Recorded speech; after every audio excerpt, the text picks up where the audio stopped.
soucis. Amen et laisse-les au trône de grâce.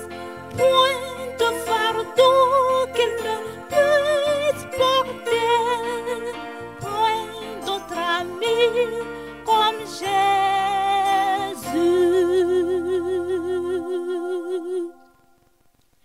Viens donc maintenant et ne tarde plus. Écoute ces douces et tendres instances. Tu ne dois craindre aucune déception. Au trône de grâce, tu auras la paix. Toutes tes anxiétés et soucis, amène et laisse-les au trône de grâce. Point de fardeau qu'ils ne puissent porter. Point d'autre ami comme Jésus.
Écoutez, Jésus appelle les opprimés. Oh, vous qui êtes chargés, venez au repos. Venez vite et je porterai vos fardeaux. Apportez-moi tous vos fardeaux et soucis. Venez à moi. Je donne du repos. Prenez sur vous mon joug et soyez bénis. Je suis doux et humble, fier, vous êtes ma force. Venez mon joug et doux, mon fardeau léger.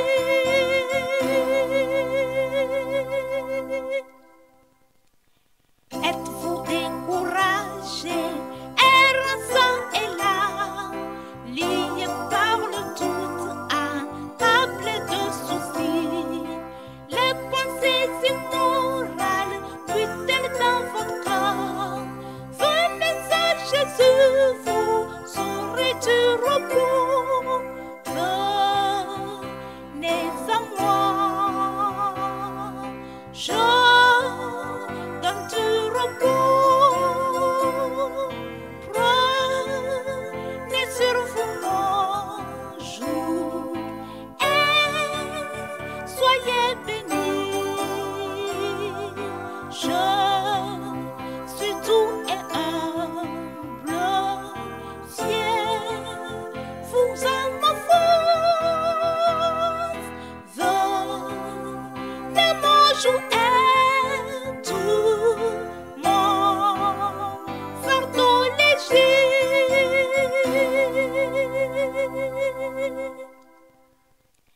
Êtes-vous assailli par le péché, la honte, titubant vers les flammes brûlantes de l'enfer? Trompé, vaincu par le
taken away today. Every barrier will be taken away today. Anything that wants to rise up from any portal, the Lord will silence them. Open your mouth and worship Him. I want to hear you pray. Worship the name of the Lord. In Jesus' name we pray. In Psalms 119, look at verse 89 and verse 90. Psalm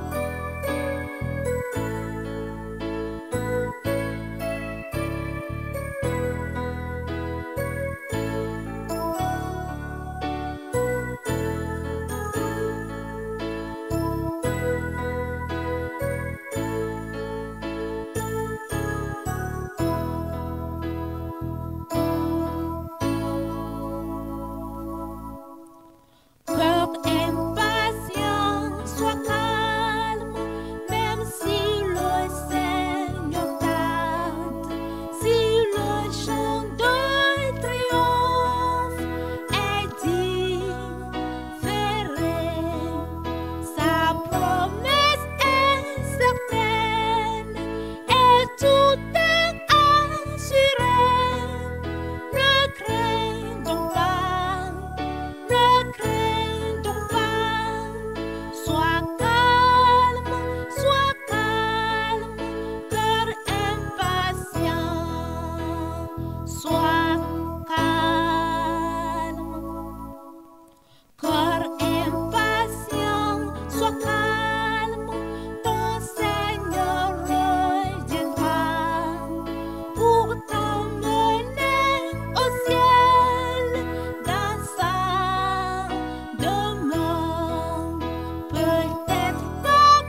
souffres dans ton corps et que ta maladie persiste et que tu donnes presque dans le désespoir.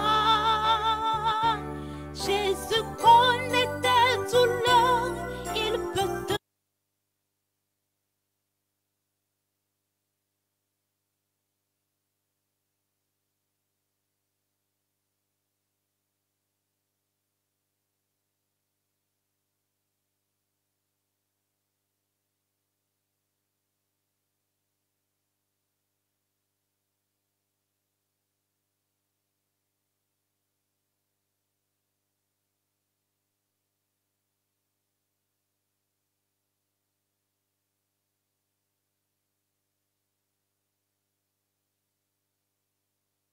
her increase. Crossing and giving their life to Christ. Brethren, we want to praise the Lord. We want to worship the Lord for the physical and the spiritual strength He is bestowing upon our pastor, our Father in the Lord, to minister throughout the crusade. Thank God for working with him and confirming his word with signs following. Open your mouth and worship the Lord. The Bible says it is God that worketh in us both to will and to do of his good pleasure. We have seen that in his life. Open your mouth and say, God, we bless you. We have seen the physical strength. We have seen the spiritual strength. We have seen the dynamite of God on the inside of him flowing out. Open your mouth and bless the name of the Lord. God is good and is greatly to be praised. In Jesus' name we pray. I said, in Jesus' name we pray. Today we are here again, and unto the Lord shall the gathering of his people be. Can I hear you? Amen. Well, you are going to tell the Lord that we need more of his anointing upon his chosen servant to minister unhindered this night. No power will be able to confront his ministration. No demon will be able to stand on the way of his ministration. Open your mouth and pray this night. God of heaven, God of heaven, the God of heaven will grant him more of his anointing. There is more, brethren. There is more miracle, brethren. There is more healing, brethren. There is more deliverances, brethren. Tell the Lord, open your unction upon him, that this night from this pulpit, as he will stand to proclaim the gospel of Jesus, the wonders of the cross, we will see it. We will see salvation. We will see healing. We will see deliverance. We will see anointing that breaks every yoke. Open your mouth and pray. This night is another night. This night is a wonderful night. Open your mouth and pray. In Jesus' name we pray. Amen. We're going to pray that every remnant, no matter the cross from the letter C, every remnant of the curse of the law, every remnant of the reproach of the adversary, every remnant of the oppression of the devil, every remnant of the sin of the penitent, every remnant of the suffering of the participant of this crusade must be dealt with tonight. I say must be dealt with tonight. Open your mouth and say, God, this is our desire. This is our desire. This is our expectation. The Bible tells us that the expectation of the righteous shall not be cut off. This is our expectation. Every remnant of the curse, every remnant of the reproach of the adversary, every remnant of oppression, every remnant of sin, every remnant of suffering in the life of any participant here in the Alpha Center and over the globe, wherever people are gathering, either using the social media handles, wherever they are connected. This night, every remnant shall be swept away. Open your mouth and pray.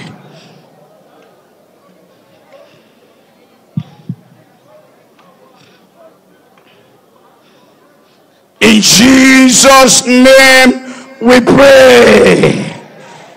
Remember what the Bible says in the book of Matthew chapter 9 and in verse 36. He said, but when he saw the multitude, he was moved with compassion on them, because they fainted and were scattered abroad as sheep having no shepherd. We want to ask the Lord for compassion. We want to ask the Lord for cure.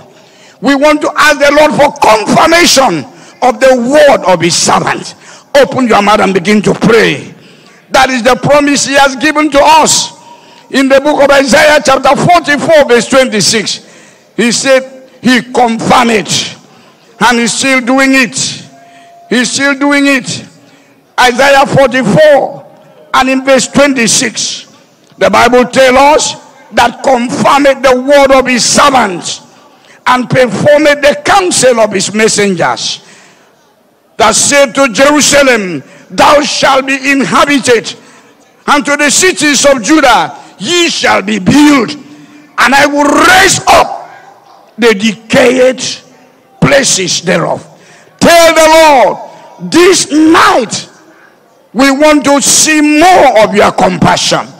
We want to see more of your cure. We want to see more of you confirming the word of your servant. You saw it yesterday. He mentioned insane people just two times, and at the end of the prayer you saw the jubilation yesterday. That's God confirming the word of his servant, and that is what we need today. If miracle will come, God must confirm the word of his servant. If the sick must be healed, if the sinners must be convicted and converted, God must confirm the word of his servant. Tell the Lord, tonight is a night of compassion. Tonight is a night of cure. Tonight is a night of confirmation. You will confirm the word of your servant. As he speaks, you will confirm it. In Jesus' name we pray. We're praying on the wonders of the cross. Look at that cross again. You see a letter there. R. There must be reconciliation. There must be restoration. There must be remembrance of mercy. Remember what Habakkuk said. He said, Lord, I have heard your word. He said, in wrath, remember mercy. We're going to say, God, this night will be a night of the remembrance of your mercy. You will remember mercy on the sinful, those people that are terrible in their act. Have mercy on them and let the salvation of God come upon them. Open your mouth and begin to pray. There must be overflowing blessing, overturning of the situations in the lives of people. He said, I will overturn it. Tell the Lord, this night will be a night of overflowing of your blessing, a night of overturning of the situations in the lives of people. Tell the Lord, special miracles. In Jesus' name we pray. Amen. We want to tell the Lord, there will be solution for problems tonight. We have told them to come, and they are coming.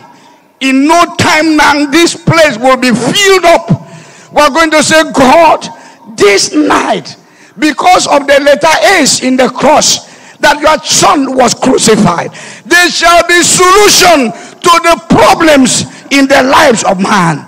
Remember, this world was lost. Calvary opened a new way. This night, a new way will be opened.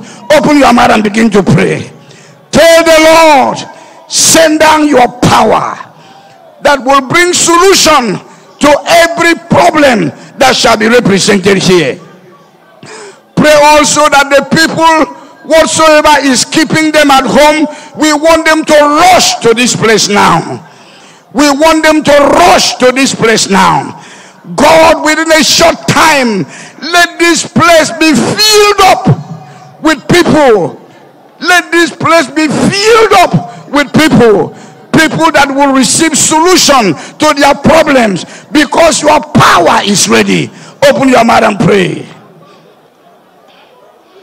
In Jesus' name we pray. We want to pray and take authority over every form of global confrontation and resistance to the blessing of the people this night.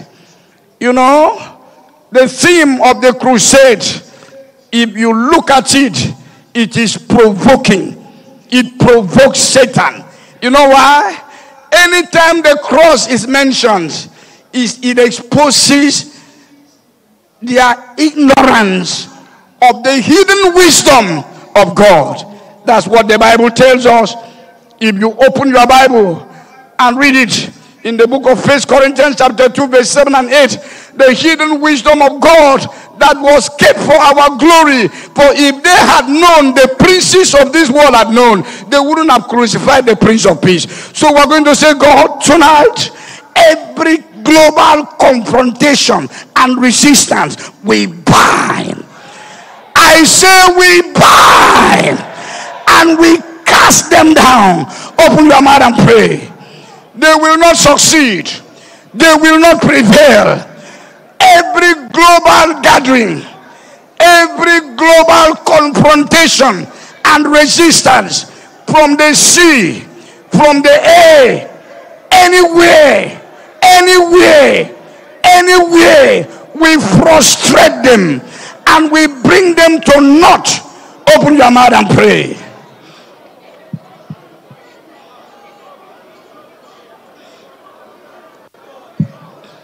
Open your mouth and pray. In any way that they are gathering, by the road junction, anywhere they are gathering,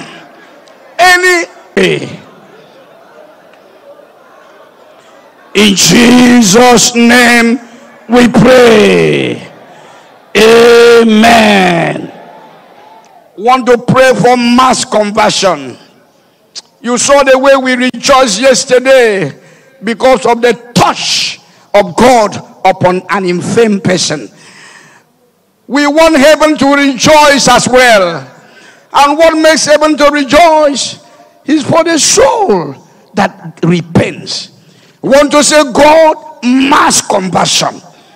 I say mass conversion through the global spread of the gospel this night. Open your mouth and pray. Mass conversion. That the hardened will not resist the flame, the sword of the Spirit. This night, everywhere in the whole world, that this gospel shall penetrate. No hardened heart shall resist the word. When Peter spoke on the day of Pentecost, the people that heard him, they were pricked in the heart. And they said, men and brethren, what shall we do? And that was how Peter led them to Christ. And they continued in the apostles' doctrine and in fellowship and in breaking of bread and in prayers. This is our turn, that God will rain mass conversion.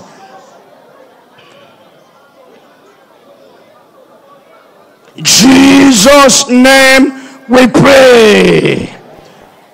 Jesus' name we pray. We want to cast down imagination and every high thing that exalts itself against the knowledge of God, and want to bring into captivity every thought to the obedience of Christ. Open your mouth and begin to pray. Every imagination in the minds of occultic men, every imagination in the realm of the spirit, every imagination among agents of darkness, this evening, cast them down. Everything that want to exalt itself against the knowledge of God, cast them down. And bring into captivity every thought to the obedience of Christ.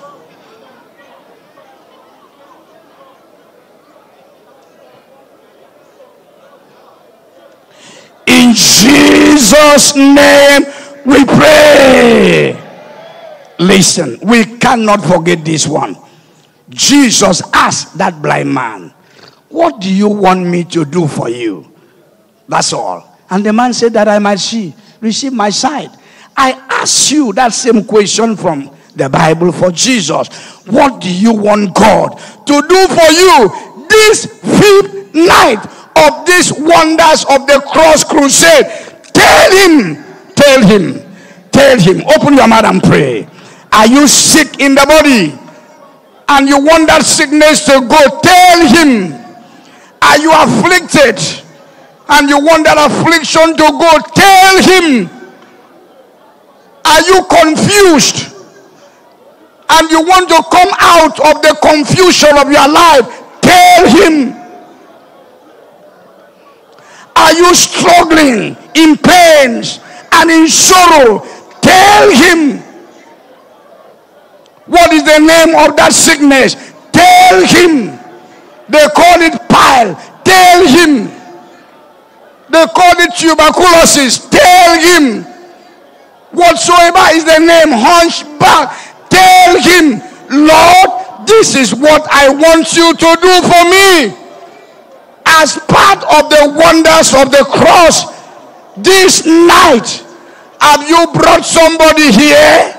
You can tell the Lord on the behalf of that person.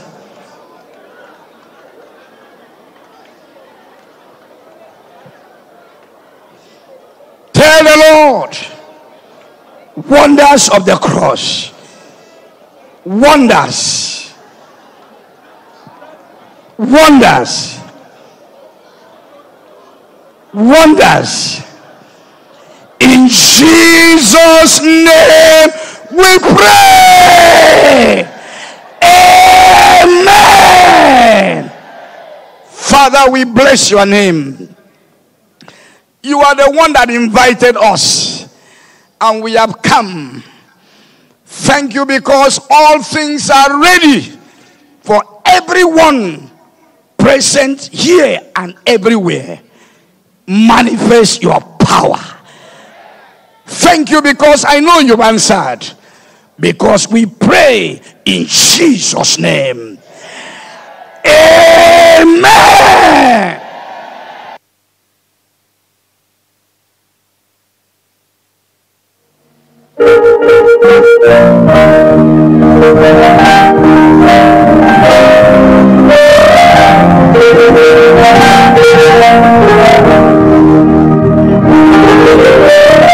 Jesus sets me free, I shall not be bound. Jesus sets me free, I shall not be bound. Jesus sets me free, I shall not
your power.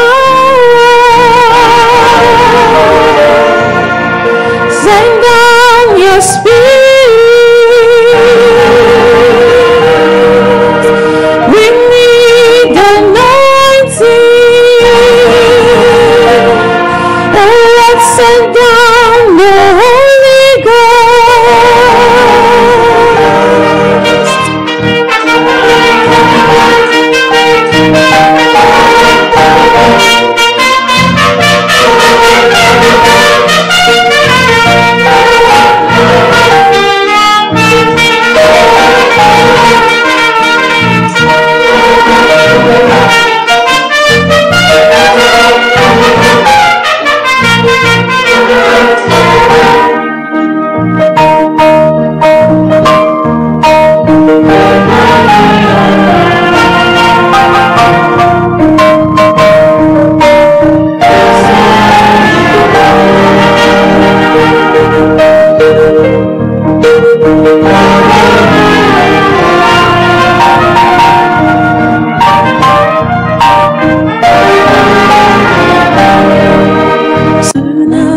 Tonight, this very night, Jesus will answer you. Tonight,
You're welcome to the 5th day of the Global Crusade, the wonders of the cross. I can assure you that on this day, you will not go here without receiving your own wonders. As we begin to worship the name of the Lord, I want you to lift up your hands and begin to wave to the Lord. But begin to worship Him in your own language. Say, Lord, you are good. Lord, you are great.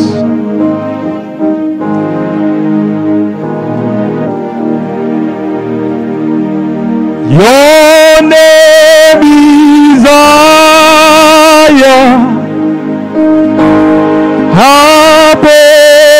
above all the names.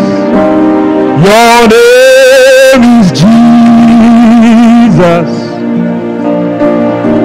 Your name is Lord. Your name is all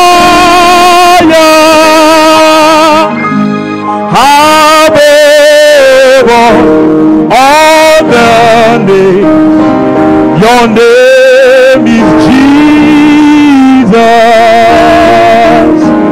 Your name is Lord.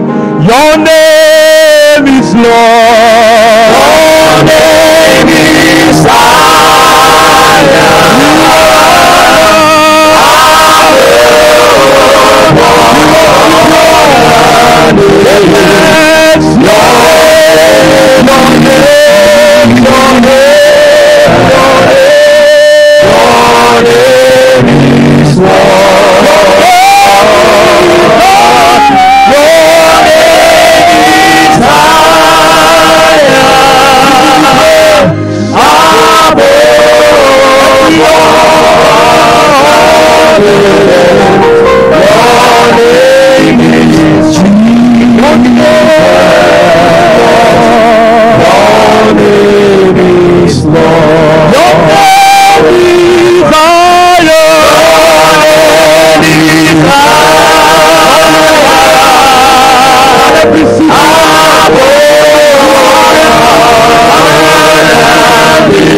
Jesus, we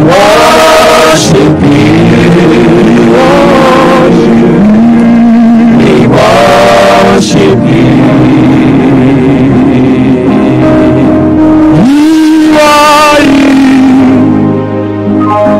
You are moving in our midst right now. We worship you.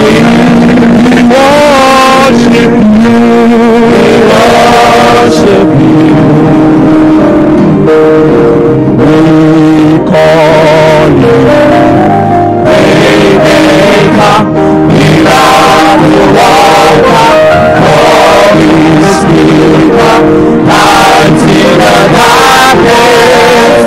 My God, that is who you are. We call you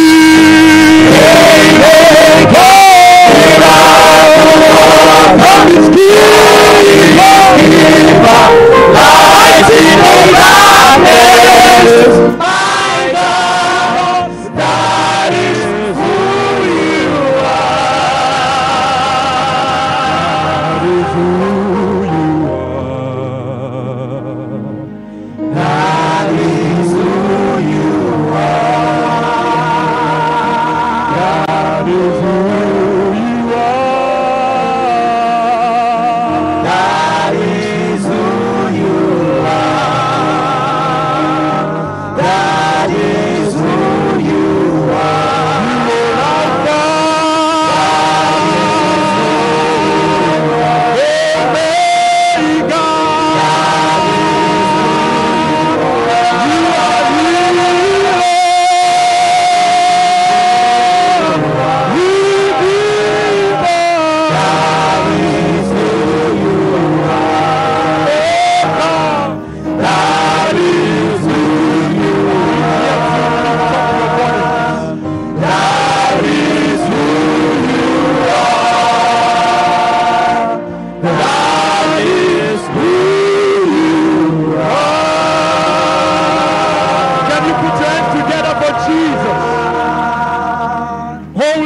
I am very, very grateful for all you have done for me.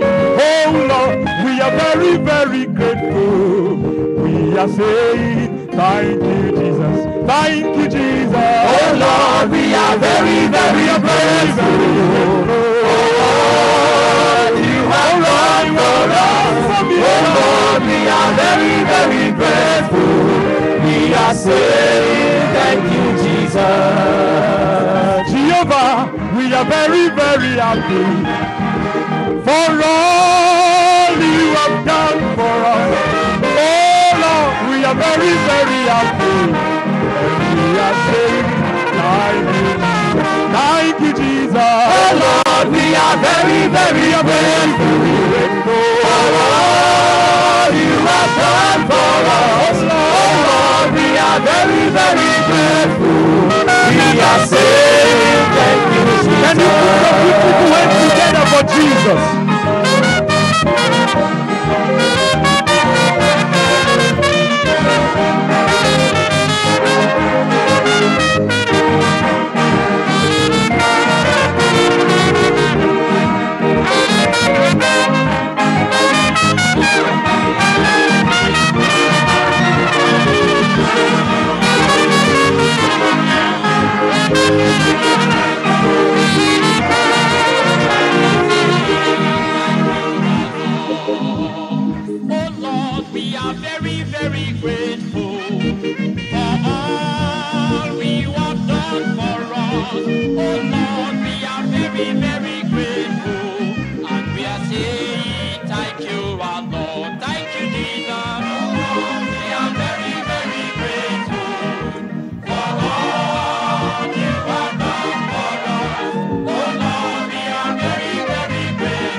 Father, to you, Jesus,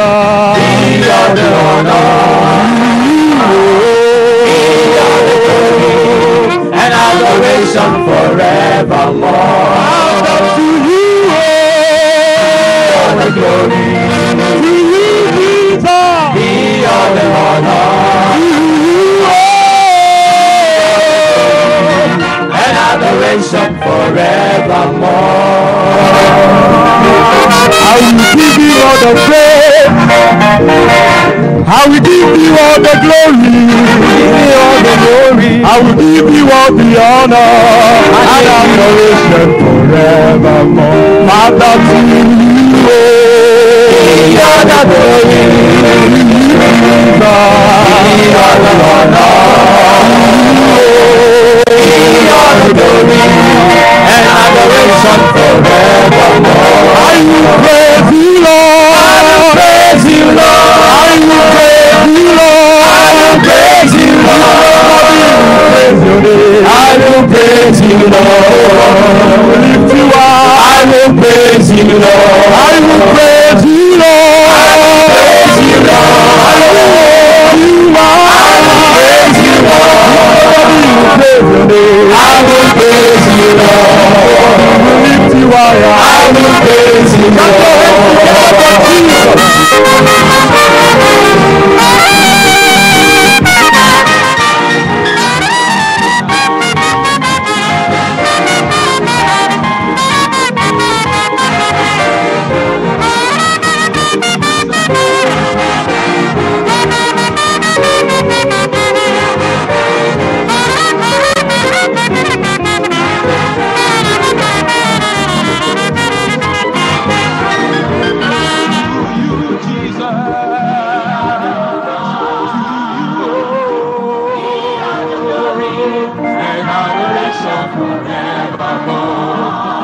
Eyes have seen, my ears have heard, my mouth will talk about the goodness of God. My eyes have seen, my ears have heard, my mouth will talk about the goodness of God. My eyes have seen, my ears have heard, my mouth will talk about the goodness of God. My eyes have seen, my ears have heard, my mouth will talk about the goodness of God. My eyes have seen, my ears have heard, my mouth will talk about the goodness of God. My eyes have seen, my ears have heard, my mouth will talk about the goodness of God. My eyes have seen, my ears have heard, my mouth will talk about the goodness of God. My eyes have seen, my ears have heard, my mouth will talk about the goodness of God. My eyes have seen, my ears have heard, my mouth to talk about the goodness of God. My eyes have seen, my ears have heard, my mouth to talk about the goodness of God. My eyes have seen, my ears have heard, my mouth to talk about the goodness of God. My eyes have seen, my ears have heard, my mouth to talk about the goodness of God. My eyes have seen, my ears have heard, my mouth to talk the goodness of God. My eyes have seen, my ears have heard, my mouth to talk about the goodness of God. My eyes have seen, my ears have heard, my mouth to talk about the goodness of God. My eyes have seen, my ears have heard, my mouth to talk about the goodness of God. I am serving a living God, amen. Serving a living God, I am serving a living God, amen. Serving a living God, I am serving a living God, amen. Serving a living God, I am serving a living God, amen. Serving a living God, we are serving a living God, amen. Serving a living God, hallelujah. serving a living God, amen. Serving a living God, we are serving a living God, amen. Serving a living God, we are serving a living God, amen. Serving a living God, we are serving a living God, amen. Serving a living God, I am serving a living God, amen. My God. is a miracle God. My God is a miracle God. My God is a miracle God. My God is a miracle God.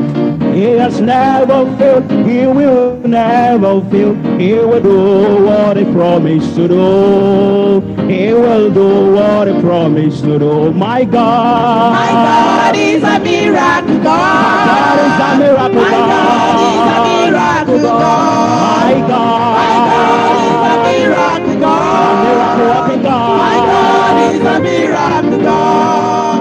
He'll never fail. He will never fail. He will do what he says he will do.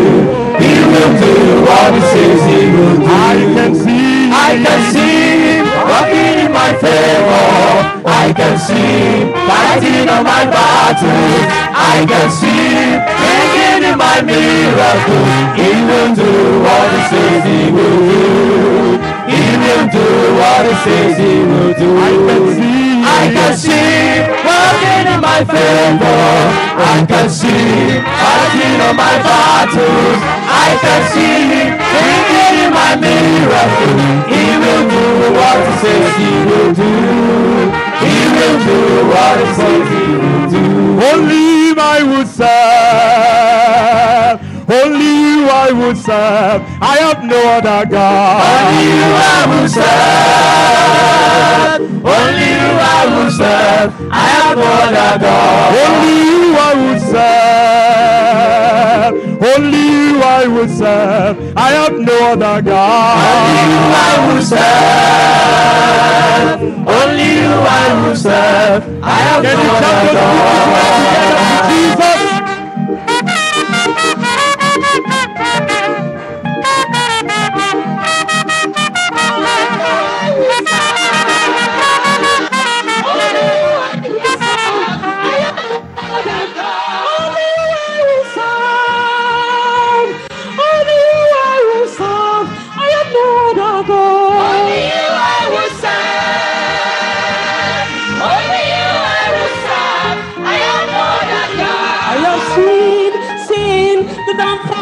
Satan, glory be to God, glory be to Jesus. I have seen the downfall of Satan, glory be to God, amen. I have seen the downfall of Satan, glory be to God, glory be to Jesus. I have seen the downfall of Satan, glory be to God, amen. I have seen the downfall of Satan. Glory be to God. Glory be to Jesus. We have seen the downfall of Satan. Glory be to God. Amen. I have seen the downfall of Satan. Glory be to God. Glory be to Jesus. I have seen the downfall of Satan. Glory be to God. Amen. When I look at my back, I see Satan has fallen. When I look at my front, I see Satan has fallen. When I look at my side, I see Satan has fallen. When I look at our goal, I see Satan has fallen. Oh, I have seen the downfall of Satan. Glory be to God. Glory be to Jesus. I have seen the downfall of Satan. Glory be to God. Amen. Your hands together.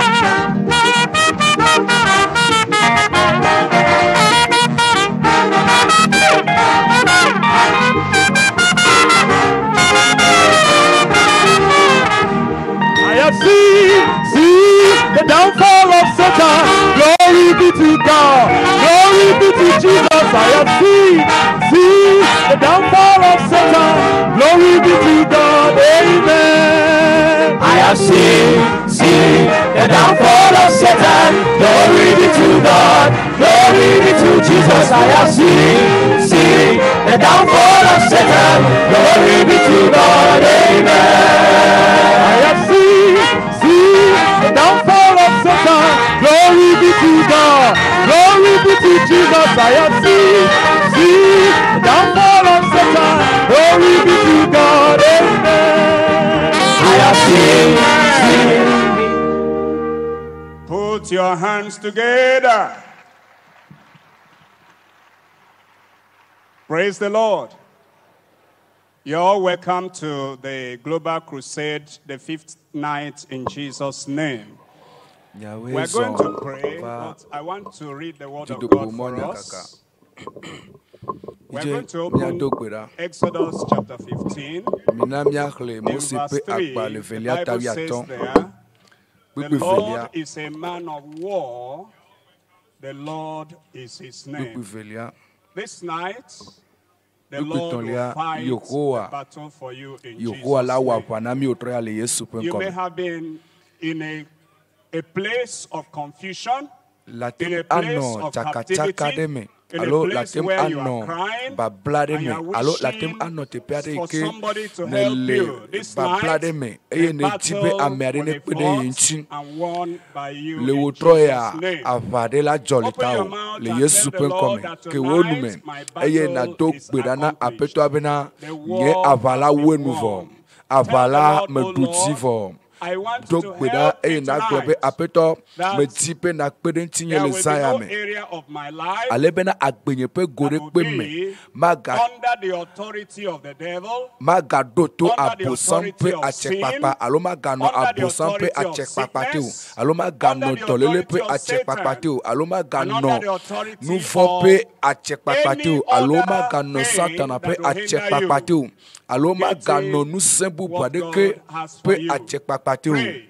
Tell the Lord, oh Lord, tonight, find my battle. Anywhere, demons have caged you. Anywhere, sin has found you. Anywhere, the devil has taken hold of your life. Pray that tonight, you will be loose. The war will be fought and won for you tonight. In Jesus' name we pray. Amen. Amen. I'm reading from Jeremiah chapter 51, verse 20. The Bible says, thou art my battle axe and weapons of war. For with thee will I break in pieces the nations, and with thee will I destroy kingdoms. We are going to pray tonight that as our Father in the Lord, our General Superintendent, comes here tonight, that God will make him a weapon of war in Jesus' name. God will make him his battle axe. And that what he's going to tell you tonight, it may be a word or a comment or a facial expression or a physical gesture. He will make a wave of his hand, or maybe a story he will tell, or a passage he will read. All those things God will use them to break in pieces your captivity in Jesus' name. Open your mouth and pray. Tell the Lord, oh Lord, use your servant tonight. Touch my life. Destroy bondage. Call me out of captivity. Destroy the iron gates. Set me free. Let there be real deliverance tonight. In every area of my life. Tell the Lord will hear you. The Lord will hear you. This is the second to the last night. And you cannot carry your bondage back home. Pray, and God will visit you through his minister. In Jesus' name we pray. Give me a loud amen. Give me a global amen. Give me a conquering amen. You will be free tonight in Jesus' name. Father, we thank you tonight. We praise your name. We worship you. We are here again tonight. gava do Thank fien you yake for what you did akpe on no other le nu yo days. kata ne wole We keke yo believe don that cover tonight will be mie greater. kwese be wotro ya to We agbacha believe lolo tonight we mie might kwese be wotro ya to We agbacha believe de pento tonight mie you ga will kwese roll be away wotro the ya la problems in a ku hide pe Jesus' pe le mia name. pa gbe me o la And mle all ojo the le people have Yesu been pen come crying, e yi looking tu ko for yo kata o le deliverance. favi yo le to no be na Deliverance le has hona come. yo a Yehowa hona me ne We va have do na o overcome in mie Jesus' duti name. le Yesu pen Thank you, come Father, because we know akpe you na have oto e la answered. be na mie nyebe le to In nchi na mi vo Jesus' le name we Yesu pen come mie pray. to gbe dale Give me a resounding de amen de ike amen. de gbese sere masi While we are still standing, we are going to pick our programs and Mia- open to mia stage so- 2. mia pe We're haji going to gbalo. sing the very first song eye there, miaji the ha old rugged cross. On a hill far away atisoga hoho stood to an old rugged cross, obe the atisoga emblem of ede suffering le and shame. toreji And I love Le that old jijipe. cross where the dearest and best for a world of lost sinners was slain. Oh, that old rugged cross, so despised by the world, has a Atisoga. wondrous attraction for me. For the dear Lamb of God left his glory above to bear it to that Calvary. In the old rugged cross, stained with blood so divine, a wondrous beauty I see. For it was on that old cross Jesus suffered and died to atisoga pardon and ikenti sanctify Yesu me. Kristo On the kudo old rugged cross, bena I will wato ever be nyape true. nuvon His sokemi shame and ebe reproach gladly atisoga bear. Then he will call me Ma- someday ela to va my home gbedeka. far away, where his glory forever I will share. So I will cherish the old rugged Ebe ale cross gbegbe me lon till my atisoga. trophies at last I lay down. I will cling to the old rugged cross and exchange it Eye someday makudenchi. for a crown. eye gbedeka macho adoli gbagble fiakuku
divine awakening.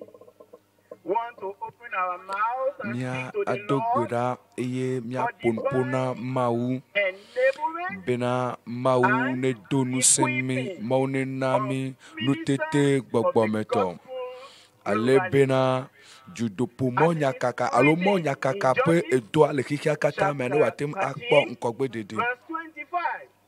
And the Spirit of the Lord began Obe apeto la pe gbogbo to dowowo le eme emenye mia pe gbedodo da le mau bena mau ne srami pom eye bena wasonu se adeye pe dolome ale bena nu se ne no me ale bena watim adelubo le kikia godome.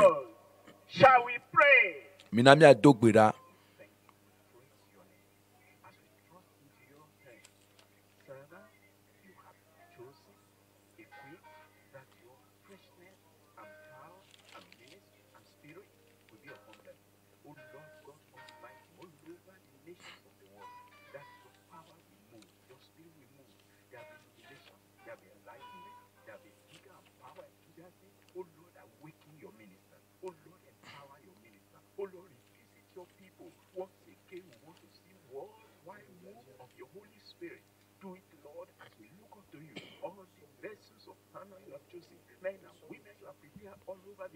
We pray you will move upon them. We pray your power will move upon them. We pray your grace will be wonderful and mighty in their life. Oh God, we want to see a new dimension, a new visitation, a new move of the Spirit from the rising of the sun to the setting thereof, from the northern pole to the southern hemisphere, all over the world, Lord, that you will move in an unprecedented way or in the life, in the ministry of your ministers all over. Oh God, we plead that, Lord, every minister will experience you in a fresh way, in a new way, in a mighty way, in a dynamic way. Oh God, let your name be glorified. Let your work be moved by your Spirit, oh God. Dogbera ola dogbera bena mau pe gbogbo ne no ye pe ameoji mau subolao mau pe amechachiao mau pa mesiaminao le Yesu pe comme ye mie dogbera le.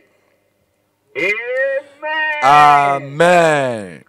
Prayer for Bedodora spiritual awakening. bena nyonyo le gbogbo me ne va me le subola odome le hoseto odome hoseto gbagbo promo Why awakening? nutu All believers kikia ne va kikia me nyonyo ne gede Kristo to pe promeme esronu tukle sronyonu de ka kwekwe de tugbeo nyonyo ne gede o me le yepe nyalanu le yepe lolonu le yepe enyanu dogbera bena ebe matro maso nye lolo aso de o me and write it in their hand.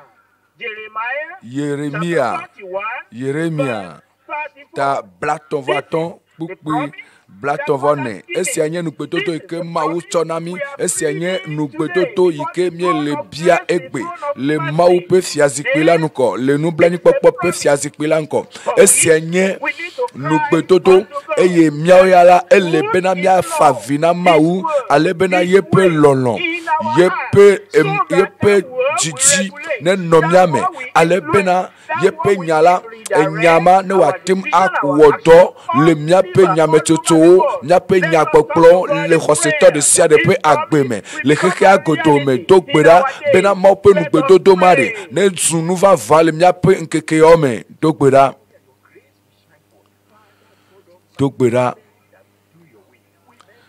bena nuchu ne wo mope lolonu nyɔnu ne wɔ mɔ ƒe lɔlɔnu ɖekakpuiwo ne wɔ mɔ ƒe lɔlɔnu ɖetugbiwo ne wɔ mɔ ƒe lɔlɔnu xɔsitɔwo kpakple wo ƒomewo wone wɔ mɔ ƒe lɔlɔnu mawu ƒe nya nenye míaƒe nuƒoƒo mɔ ƒe nya nenye míaƒe nyametsotso yiwo míewɔna to gbe ɖa bena nugbe yi ke mawu doa ne va me le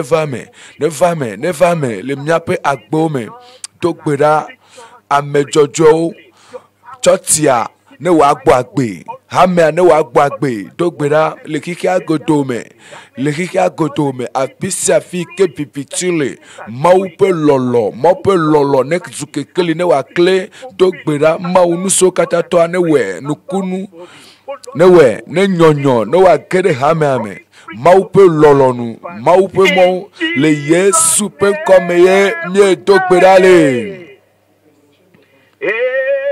Amen. We pray for worldwide Mia to peda and thirst bena truth and holiness. tiko nyatepe ape tiko ne tiko sito Worldwide hunger and thirst for do wame and for ple truth tiko tiame among ne believers. tiko sito de nyatepe la nu nyatepe ape do wame ple tiko ne wuwo Yesu Kristo globena ya yirata onye amesio wa yira amesio jojo nyenye pe do ple tiko le wo wa yira amesio jojo nyenye pe do ple tiko le wo ela bena wawe wa dipona mawu ne webenadi edowame na nyatepea edowame na jajenyenya ne no yepe jukome le kikia godo me to gbera mebe gbo ne to ne ado gbera na mawu bena mawu ne wa wo yepe lolonu eye mi akpo mawu penuse eye mi akpo nyonyo le kokwenyenye me nyonyo le nyatepe me mi la akpo benadi nu tukple nyonu ne wa nyo ne wa wo mawu pe lolonu eye mi ado gbera le mawu pe nyalanu eye benadi mi atem akpo nuse de to ngonglo kokoyame to gbera bena etododo le tepesia tepe mawu lolo asubo amegbeto abe aleke mawu do enene to gbera egbo ne doji ne ayomo pe nkona to gbera le hameata mawuvio nutsu kple nyɔnu dzɔdzɔ nyenye pe dɔ kple tsikɔ ne wuwo dzɔdzɔ nyenye pe dɔ kple tsikɔ ne wuwo le Yesu pe ŋkɔme benari mawu ŋutɔ ne na be dɔwɔamema na nyateƒea ne dɔ ne wu mi ɖe nyateƒea ŋuti nyateƒea pe tsikɔ ne tsi mi ne miadzi nyateƒea ne mianɔ agbe ɖe mawu ƒe lɔlɔnu miazɔ ɖe mawu ƒe lɔlɔnu do gbe ɖa nɔvi do gbe ɖa bena Mesiame, xɔsetɔ de sia de na dzra yeƒe dzi ɖo ne wòalɔ mawu do gbe ɖa bena ɖe enya sia ne ge ɖe me vava ne dzɔ le míaƒe agbe me xɔsetɔ ƒe agbe me le teƒe sia teƒe le xixia godo me bena míadzi be míawɔ mɔ ƒe lɔlɔnu míawɔ mawu ƒe lɔlɔnu míanɔ dzɔdzɔe nyenye ƒe dɔ kple tsikɔ ne wu mi dzɔdzɔ nyenye ƒe dɔ kple tsikɔ ne wu mi ne míaɖo to mawu ƒe gbe míazɔ ɖe mɔ ƒe lɔlɔnu nu ne míanɔ agbe ɖe mɔ ƒe lɔlɔnu nyɔnyɔ ne ge ɖe mɔ ƒe hamea me nyɔnyɔ ne ge ɖe mɔ ƒe hamea me petɔ míexɔe se le Yesu ƒe ŋkɔme míedo gbe ɖa le. Amen. Míakpɔtɔ adogbe ɖa eye míade akpe na mawu nukanti o elabena mawu ɖo míaƒe gbedodo ɖa ŋuti elabena eyama yi ke nye mawu nusiwo katã toa ewɔ nugãwo na mi. Yeƒe kɔkɔenyenya elolo Luka. Obe míade akpe na aƒetoa elabena eɖo to míaƒe kokoƒoƒo do gbe ɖa na da akpe na mawu gã míede akpe na wo míekpɔ dzidzɔ míekpɔ ŋdzedze nyuie ɖe le ŋuti o elabena ye ne ŋutsuwo katã míebia o la wo ya ne ɖo na ŋuti na mi Yehowa míexɔ dziwo se nenye mawu yi ke lɔ̃na mi eye ne sena míaƒe gbedodo ɖawo da akpe na mawu le Yesu Kristo ƒe ŋkɔme míedo gbe ɖa le. Etɔ míeyra wo ŋkɔ eye míede akpe na wo le wo zɔɖeɖe nusẽtɔe eye míexɔe se bena enu yiwo katã míebia woa le tsɔe na mi le ɖo míaƒe gbedodo ɖa ŋuti na mi o mawu míedo gbe ɖa bena ne va me bena ŋutikɔkɔe ne wòava na wo ŋkɔ ale bena nyɔnyɔ ne wòava le ministre mawusubɔlawo ƒe agbe me le mawuviwo katã ƒe agbe me míede akpe na wo elabena le ɖo to míaƒe gbedodo ɖawo le Yesu ƒe ŋkɔme míedo gbe ɖa le. Amen.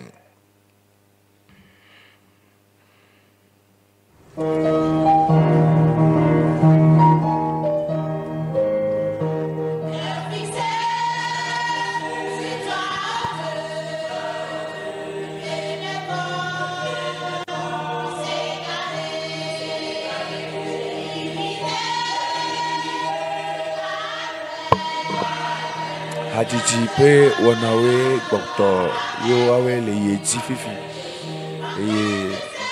meleti be manamia nyebena yele nkeke atonlia egbele nkeke atonlia le jutopo monya kaka na hikiakata ikele vame ikepeta nyaganye be atisoga pe nukunu alo atisoga pe amlimao otroya nyega kotoleji hose nena si ode mawuji na khomawuji se na trode mawunchi atisoga pe nukunu atisoga pe amlimao avame la gome na nyeda sedila le Yesu pe nkome nukake womole ole hajima ole gbedomda so susu so kuledo oji nekperenchi hose nekperenchi na o apeto ayira ole Yesu Kristo pe nkome manglobo ahona o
from the outset of time. For the chains of defeat, there's no key. See the tears of the broken, the cries of the slaves. Is there no one worthy to set us free? You are worthy. You are worthy. Worthy the Lamb that was slain. You are worthy. You are worthy. Worthy the Lamb that was slain. Then the crying is stilled as the chorus rings out. The shackled released from the chains, and thousands of voices are swelling the song. Worthy the Lamb that was slain. You are worthy. You are worthy. Worthy the Lamb that was slain. You are worthy. You are worthy. Worthy the Lamb that was slain. You are worthy. He is worthy. Worthy the Lamb that was slain.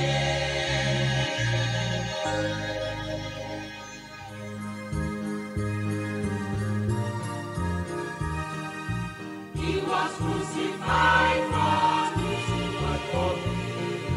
He was crucified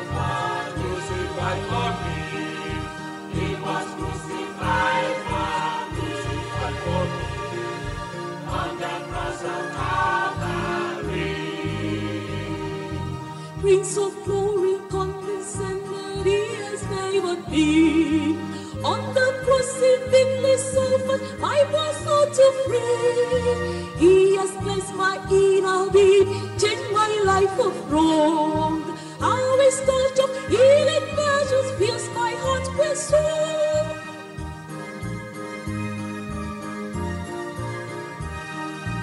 Oh, what consolation offered in his righteousness, from the highest realm of glory coming down to this. Hearing gloomy men he found me, not wishing to die. But the light from heaven streaming cleared my mortal sky. He was crucified for me.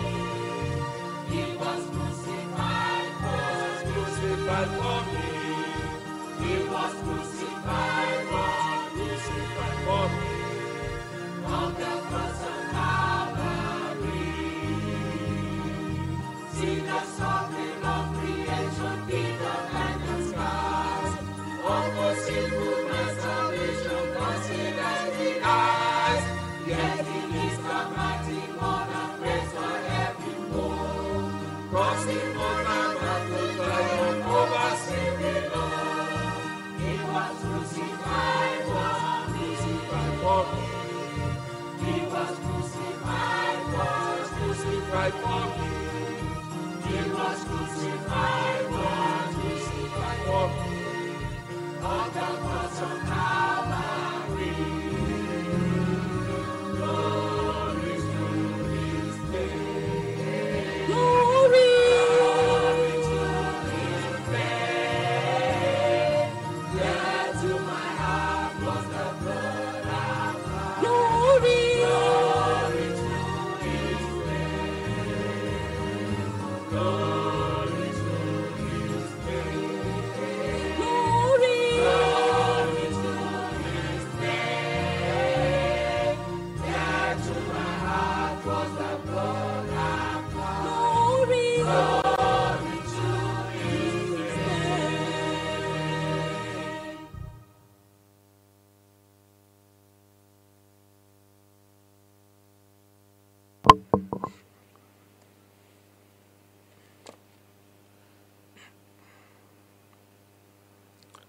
My name is Moses Mozan Yobua from Bayelsa State, Sagama Local Government and Galabri Community. My testimony goes like this. mi do dase didi pe game March, novide ele di dase and I went bena to prison for an armed robbery case. yeide My colleague, we were two in number. prisoner We were three in number, and one was you are meton station eh because he was innocent of the case, and we were two that sent to prison. yo so you are me meton le vo me ve yo so de prisoner eye lenkeke do megbea ye so epe agbesona apeto yesun eye ye to gbedodora tina don dona gbeda eye pe apeve ple wi asekeli amea 21, kaka so de pupu coming from Divine Touch for Total Freedom. paso kumuiva wo If I connect maupe asikame le epe apeve ple blave forde ke liame through the program, edogbeda le maupe mau nyakaka pe eyiyame I went to court. le jinu asiekeli liame Good news. Then I ye went to court on the 20th. Nothing came out. Then after Divine Touch for Total Freedom, esime wo I came to another one. maupe asikame ape dodovoa overwo maupe donchi na amesiame October, and eye jinu wolia pe nkeke adeliadia then I pleaded guilty that I committed the crime. I confessed to the over so enya so ide kojome I'm guilty. eye bondola bia ebenu kanti ye lo bena enya ajo ye wonu anenema ha ebena ye donchi na ebena ye so ye pe agbena apeto Yesu Kristo eye apetoa eso ye pe nuvon soki Served in prison, and I came out successfully on the 6th day of November, and I'm here to give my testimony to the glory of the Lord for what the Lord has done for me. Praise the Lord. eye jim de ka megbea ogba trust da sie ye de ga ho ame evei wo subo do evei no fo do kaka jim de ka megbea o da sie ye vai be adakpe na ma o.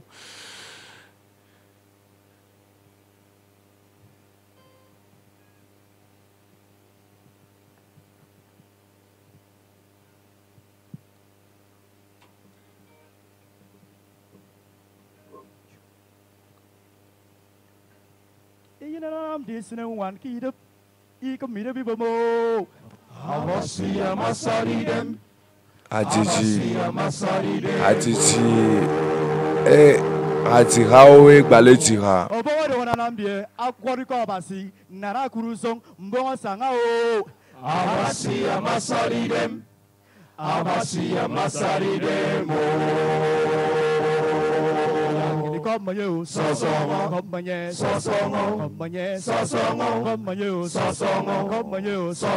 Praise the Lord, praise the Lord, praise the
Nothing at all. Oh, nothing. Oh, it's impossible. Impossible. Nothing impossible with God. Oh, yeah. Ajiji peyi menyele ye ati hole jiha ye naso ji le khosi asokube apetanti elabe hajiji yo kata jimole a enyati de olenya e haume ke dola no dole mi apa gochi ajiha le globena na de kemeli ke pe wuma wo na de kemeli ke mawunye matim awo na de ke mekpena mawu ye matim awo na de ke mesesena mawu. There is no doubting, there is no fear. Just put your trust in Jesus, and the answer is there.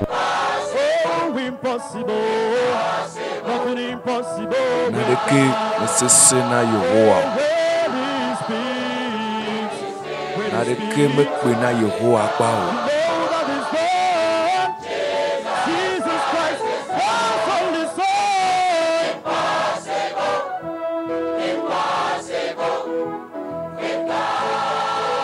Me pena ma wapa Yehowa tema we Lelo ma Yesu atema yodona o Yesu atema tronu tsinya na de ke me pene o na de ke me wo wone o etemwa na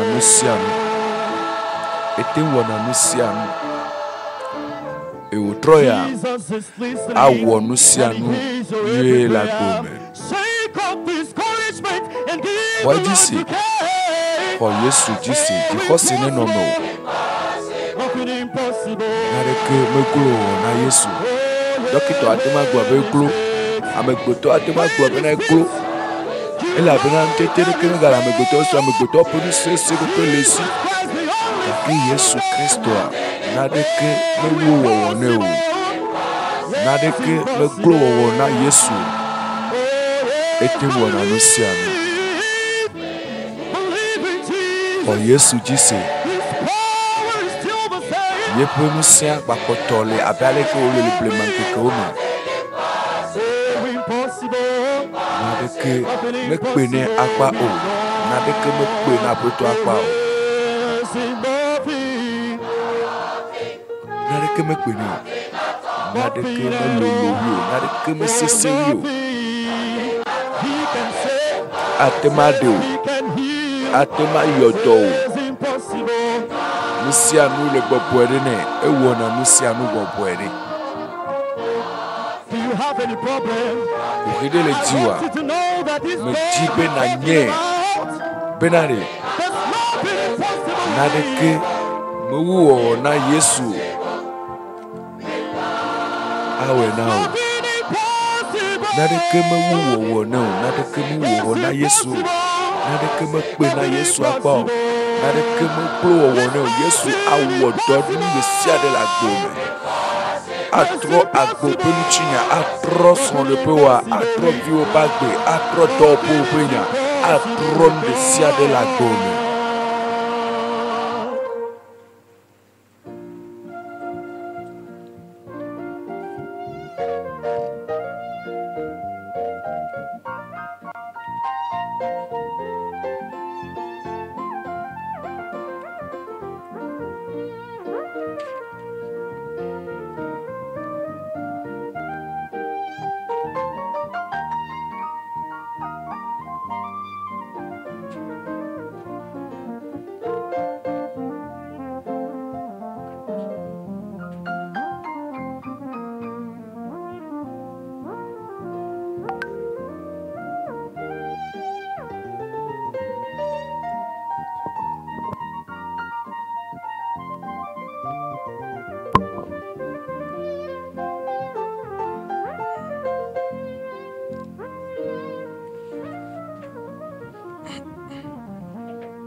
Praise the Lord. Kafuna mau. Without any doubt.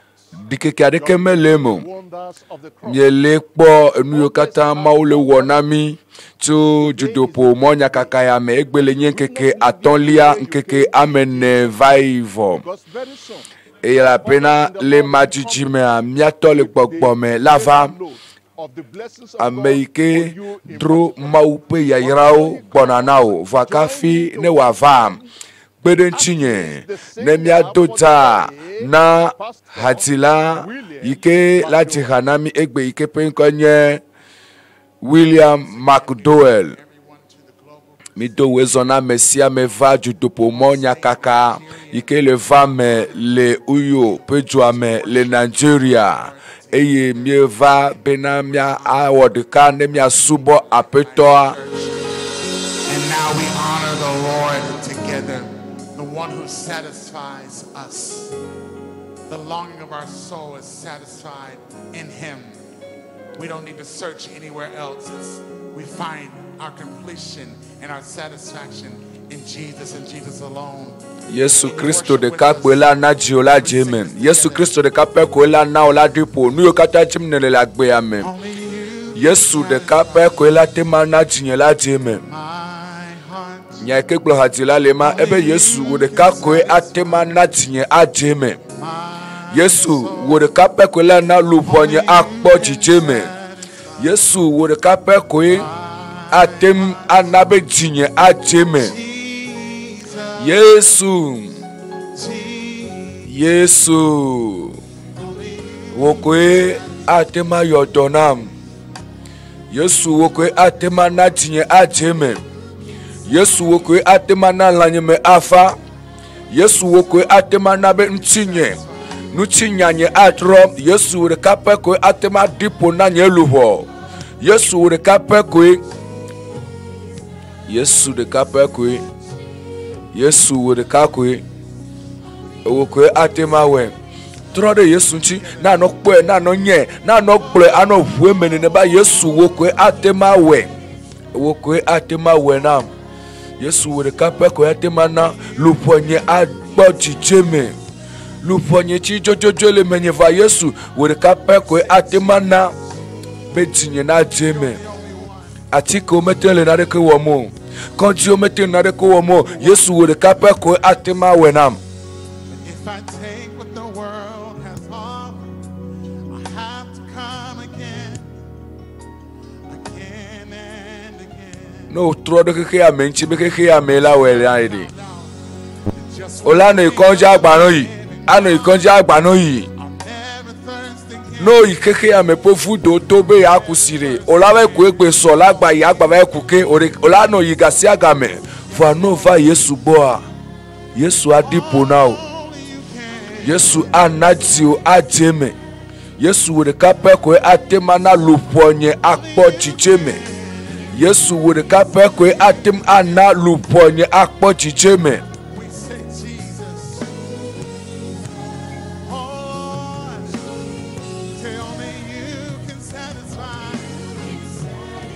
Wode kape ko atema na etinye ateme. Yesu wode ka honko. Wode ka honko e awe. Yesu de ka honko e atemana. No plom le pedotora men. Le supo men. Yesu wode ka pe ko e atema wenam. Yesu wode ka pe ko e atema wenam. Yesu wode ka ko e atema nam jijo. Yesu wo ko e atema atros ronde penya. Yesu wode ka pe ko e atema tro akpatanya. Yesu wode ka pe ko e Yesu wo ko e atema we. Yesu wo ko e atema we. Yesu wode ka honko e. Yesu wode ka honko e. Yesu.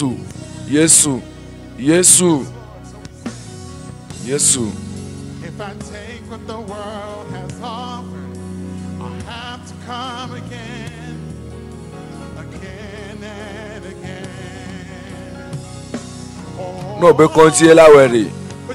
Ola ikonti, ola no yi, ola agba no yi, ola agba no yi. Ola no yi, agba no yi. Agba no yi ke. Vane Yesu ponya magbori. O magba yo. Ebe nu ike Yakobo fudu amatema wo. Yenti ye fagbo Yesu. Nyonu ma ike ifudo to be jaba ekusi. Ye Yesu to ko le fudo ato. Yesu le tone be ne nyame ike le bia chibere anoa. Anye ne yabo mbia echienu. Ela bena ko Yesu enye agbeti fudo a. Yakobo pe chi fudo are be fudo are. Ola kusile megbe esola gbava ni sola gbava vo no nu Yesu pe agbeti a. Agbeti ke Yesu la na o. Agbeti titi agbeti fudo nye Yesu. Ebe Yakobo fudo amatema we na yo. Yenchi Yesu ye fa gbo. Nyonu ma dasi ye pe chigo ya. E dasi chigo ya do fudo ato. Ye eva Yesu gbo. Eve yu amebu obo mi va po Yesu ara. Mi va po era. Ebe Yakobo fudo amatema ka we magatema dikona yo. Yesu pe etia. Ela tema dikona o. Atema na dio la jeme. Yesu pe chi ko janna wo tro ya atro nu tinya okekem. Amekela nuya ti koma wipo. Yesu enya gbe bolo. Amekela nuya. Amekela duila adoma wipo gbedo. Ebe Yakobo vudo amatema wo yenti Yesu mva gbo. Konji dokito matema wo yenti Yesu mva gbo. Amagbeto matema wo yenti Yesu mva gbo. Amadalao matema wo yenti Yesu mva gbo. Massage ma soeur obe amemo yo doname amemo omega tele wo na ko yenti Yesu mva gbo. Yakobo vudo matema we na mo yenti Yesu mva gbo. Va Yesu gbo. Do jide Yesu nchi. Do nu de Yesu nchi. Na no to ne be Yesu wo ko atema we na. Yesu wo ko atema na jinye na jeme. Yesu wo ko atema na luponye na kpɔkpɔtso luƒonye atem adide me Yesu wokoe atem awɔnam. This heart, Jesus, Yesu, Jesus. Yesu. No one satisfies like you. Ame aɖeke mate ma nadzi na dze me abe Yesu nene o. Nɔgblẽ ne Yesu me ɖeke mete nana wokpɔ na dzidze me abe wo nene o. Yesu wokoe wo ɖeka pɛ koe wɔ ene, wo ɖeka pɛ koe wɔ ene, wo koe dana gbe la me ŋuti. Yesu ana luƒɔwo aɖiƒo. Yesu ana dziwo adze me. Ana o, awɔ na o. Yesu wokoe wɔ ene. Trɔ ɖe aƒetɔ Yesu ŋuti. Yɔ ame ɖe, miasi na ame ɖe be yetsa ne va se nya ya. Yetsa ne trɔ ɖe Yesu ŋuti. Yesu Kristo ye yɔna dɔ. Ye tuna ka, ye yɔna dɔ ame, ye dana gbe la me ŋuti.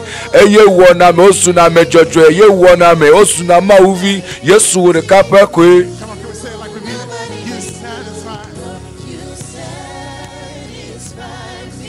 But Jesus does this. I don't have to look anywhere else. I don't have to search anywhere else. You, Lord, you satisfy. Yesu edi na pona me. Yesu nana me peti chene me. Egama na di olaje mu. Yesu de ka pe koe. Yesu Kristo. Yesu de ka honko. Yesu ye di na pona me. Yesu la ye wene benari etiola jeme ame adeke meli sokple Yesu me adeke meli sokple Yesu me adeke meli sokple Yesu me adeke meli sokple Yesu Yesu koe Yesu de kape koe Yesu de kape koe atemana lufonye akpokpoche nukele wɔ luʋɔnya Yesu wo koe la tema wɔ ndene Yesu wo ɖeka koe la tema na be dzinye la dze me Yesu wo ɖeka pɛ koe atema na be akpata nya la ɖɔɖo Yesu wo ɖeka pɛ koe atema wɔe Yesu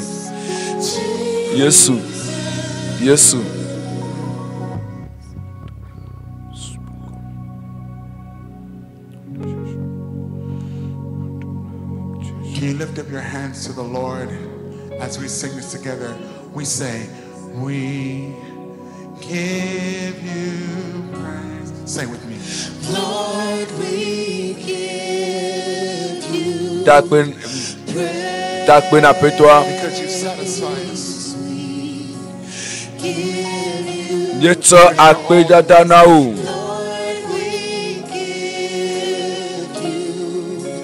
Let the people sing together. We give you praise. Yes, sir. Subo now. Yes, sir. Subo now. Apetom yes, sir. Subo now. Apetom yes, sir. Subo now. Ebem yes, sir. Subo now. Yes, sir. Kafu now. Apetom yes, sir. Kafu solo now. Oh. Yes, kafu now. Yes, subo kata now. Apetom yes, ve now. Yes, subo ve now. Ameke nanide efiasik biaji. Ameke popo nanide fiasik biaji. So subo ne. So hatiti ne. Santi koko ne. Be apetom ye tueve now. Apetom le nuyo kata ne wo enuyo kata wo ge na la nyeso subo na nyeso kafu na o nyeso kapu na o le nuyo kata ne wo ta nyeso subo na o kwa siji na no subo Yehowa nyeso subo na o nyeso kafu na o nyeso kafu na o o lupo ne kede subo ya me lupo ne kpere subo ya nti na subo Yehowa subo be akpe no le do iwo gena la utro ya Nu yo jawo na motra ta yeta mele subo. Yentie mele subo. Subwe. So super ne. So to de chi ne. Oh, no to de chi. Na no subwe bakle gbe o. Na gbe yokowa. Super now. Hallelujah. Tenebe hallelujah. Yehovah mieto hallelujah now. Yehovah hallelujah now. Yesu hallelujah now. Yesu pupu plenty kokwe now. So pupu plenty kokwe ne. So super na Yehovah. So super na Yehovah. Play. Yehovah ho super. Yehovah hallelujah now. Hallelujah. Oh, super. Come on, just one last time. Super. We say Hallelujah. Yesu hallelujah now. Yesu mieto hallelujah now. Yesu hallelujah now encore. Yesu mieso super now. as we lift you, Esimele subo. you are enthroned. Esimele to de chi. You are enthroned. Oh, what to call pe kafukafu so le do fiasikwichi. Mie do fiasikwichi gba pe mia pe subo o. Ye mie so pupu pe kafukafu so le na o. E ape ale kene we.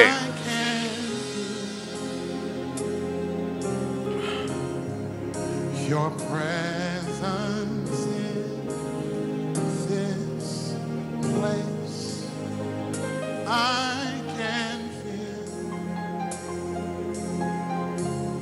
your spirit in this place. You say, I can feel. Yes, Lord. Your presence in this I can feel spirit in this place. your spirit. We worship you, Lord. Yesubo. Yesu me va wo nukume.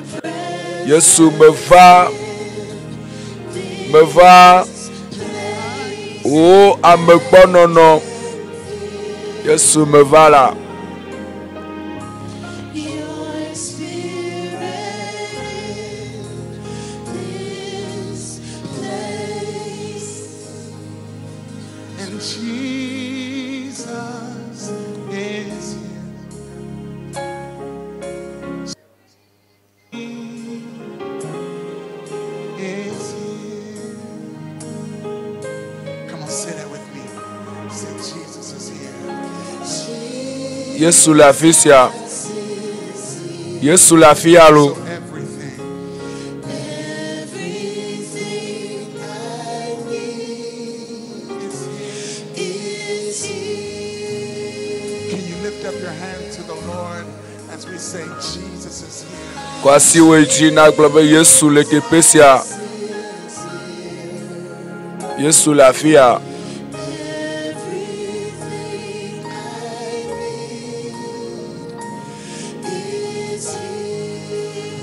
Esi Yesu le tepea ta. Enu kata mehia o le tepea. Yesu ele tepesia. Yesu le gbo le tepe mekenele. Ne Yesu va nu kata ne hia. Ate now. Ne Yesu le gbo. E ro be nu kata ne hia o le gbo.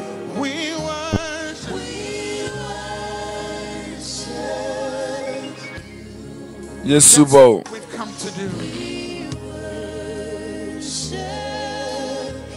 Yesu bo. Yesu bo.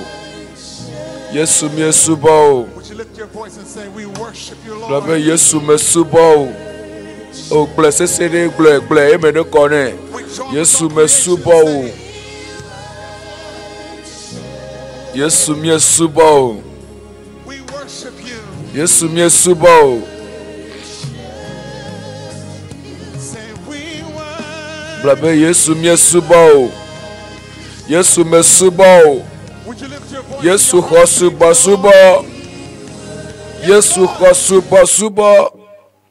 Tsɔ subɔsubɔ katã nɛ. Sɔ subɔsubɔ nɛ. Subɔ Yesu. Le teƒe ne le aƒea me, le xɔa me, le tsɔtsia me, afi sia afi ne le. No subɔe.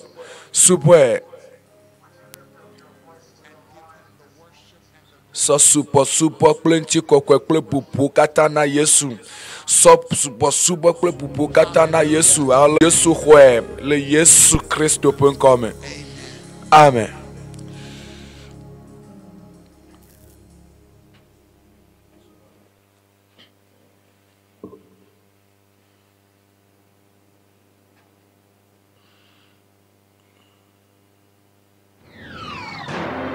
"2020 brought uncertainties, but in 2021, a global phenomenon was declared. It began soaring above. Then we returned to divine connection. We also saw signs and wonders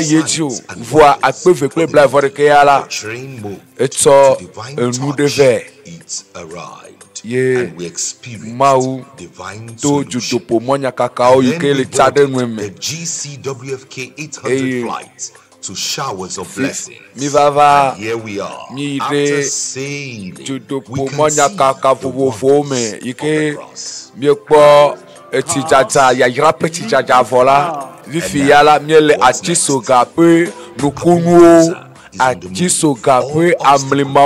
to remove.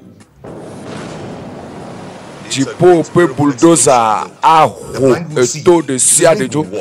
Nuku agbato akpo nu gbigbagbibato azazoli. From Africa's popular commercial hub, Lagos, Nigeria, na mesiame le Lagos all global crusade. Le jutopo monya kakaome crusade with an international gospel evangelist, Pastor Dr. W.F. Kumuyi, along with an international gospel artist, Paul Baloch, ministering in tongues. There will be non-stop miracle explosions, December 21 to 26, 2021. We connect. Le Jinui Velia Penkeke Brave for the case of the Brave for Adeliame. Your 2021 December will be one to always remember. Watch out. Eke Bonayala Oma Ngrobe Peru.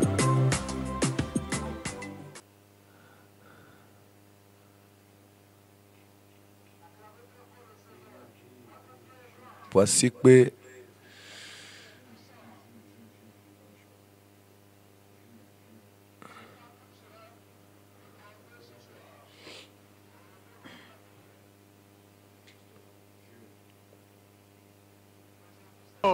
your 2021 December will be one to always remember. Watch out.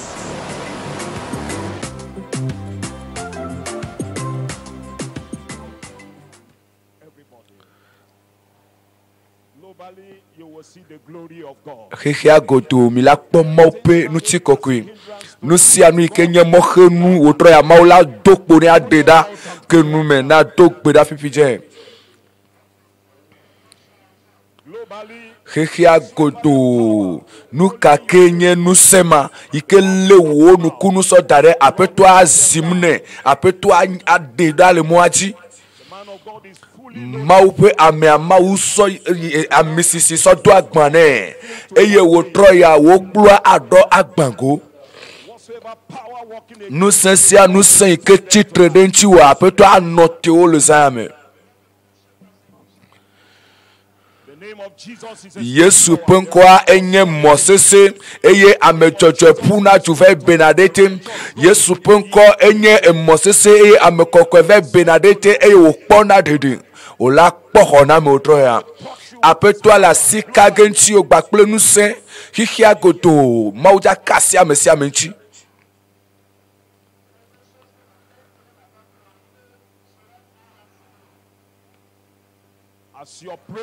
esi nelegbe domda apetoa elakpa ochi nuka timnelo apetoa le chogenao donc dit le khia kodome atisi ati ke fofo jipo victor amedo ele be wa hwedangbe ndepepe ike futwa do de agbome edo de laome edo de akpata wa me le tepesia tepe la gbome ya apeto la hwedangbe kokucho kata ane le otroya le khia kata me kosokoso da chole sayame apeto Yesu yenye ekamechongela yenye kosokoso chola yenye to ameke honato yenye ameike enanami donchi le sayame le otroya acho donchi dodao tepesia tepe kenele whether in China, anywhere. Edanye China enelo tepesia tepe mau akasintiu. Ye mau mepe nukunu aswasiu. Atiso gape nukunu atiso gapa mlimao. The wonders of the cross. Atiso gapa mlimao. The cross will crush every problem. Christo pe atiso ga aha kuki de siade dale akome. Le Yesu penkome. Why are you here? Nous cantiens ne le tepe ado. Nous cantiens ne le ne kudenya yanti le sedo. Nous cantiens ne le be apeto ane blonayo. Nous cantiens ne le be apeto ane wanayo. Ne le ke wonu fifia tipo nous la pude tio. Ye na kowo asikame ke nous me ke wonu e atok bera. Nous ka tout jimnelo. Nous kanye wo titio. Nous cantiens ne le be nare maune wanayo. As you are praying there, Eko le dogbera esine le gbedom data apetwa adoje sur le tepe kenele edanye Australia nelo alo fika kenele la nyigbaji apeto Yehowa adonkujo egbea he will remember you. Mebe adonkujo Pray. Dogbera mebe dogbera na gbena ni Yehowa na klunya ne dono agbago Yehowa ana klua adogbago. As the word of God will be coming, esime maupe nyala no toko enyala cheku eye agbo akpototro the Lord will transform apeto atro agbo le sayame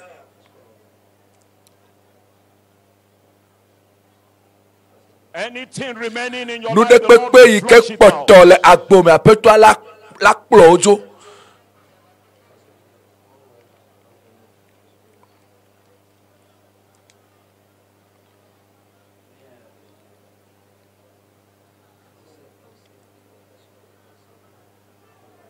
Fear not. Megavon The Lord will help you. The Lord will apeto la strengthen you. perentu apeto la donusen.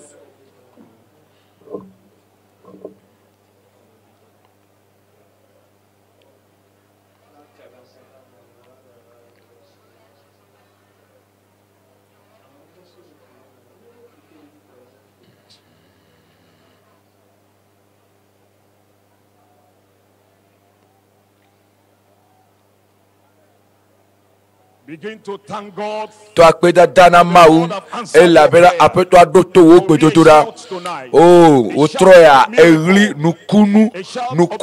nukunu pe ri ladi eye katutu pe eri dodo ladi.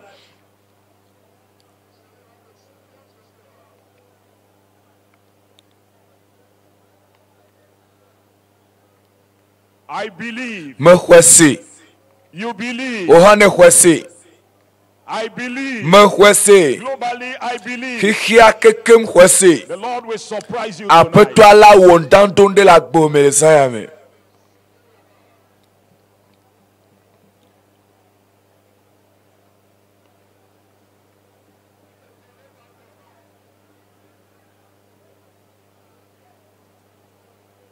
Wherever you are standing, Fisi afi kenele the Lord will le locate you. hihiame apeto ato jesio le tepe kenele. He knows you by your name. E jesinko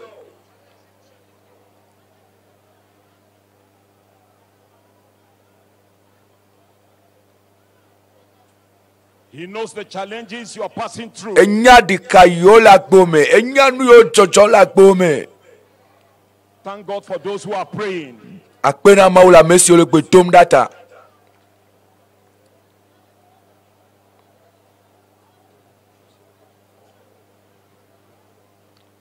le Yesu pen come ne le kwesi bena maudo to wo gbedodo da de na tema gbona be amen se sere masia.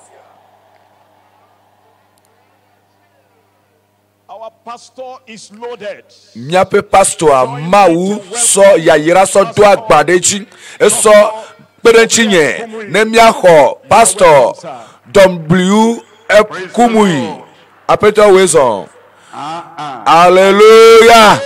Mebe kafkafu na mau utroya apetwa aso yayira so do agbanao aso nusen so donao aso achekpakpa donao eye mau pe domenyonyo akore agboji egbe ara nade jajo la gbo mo ma nglo be po gbede o denelea ne la fima fika nele ha fofo mie de akpena o egbesia eye mie yira wo nko mie sonti kokweso na o ne le tepe ya la mesia menchi eye mia pe ya yira cha le tepe ya mia pe fekekere ta cha le tepe ya eye nusia nu yikene tsrado dina wo juko egbe a kwede mia ji le Yesu pe come eye me to gbera be apeto bena na tro agbesi agbe enu yi mi me popo gbero enu yi ke mi me se po gbero enu yi ke me kere amegbeto pe ji me po gbero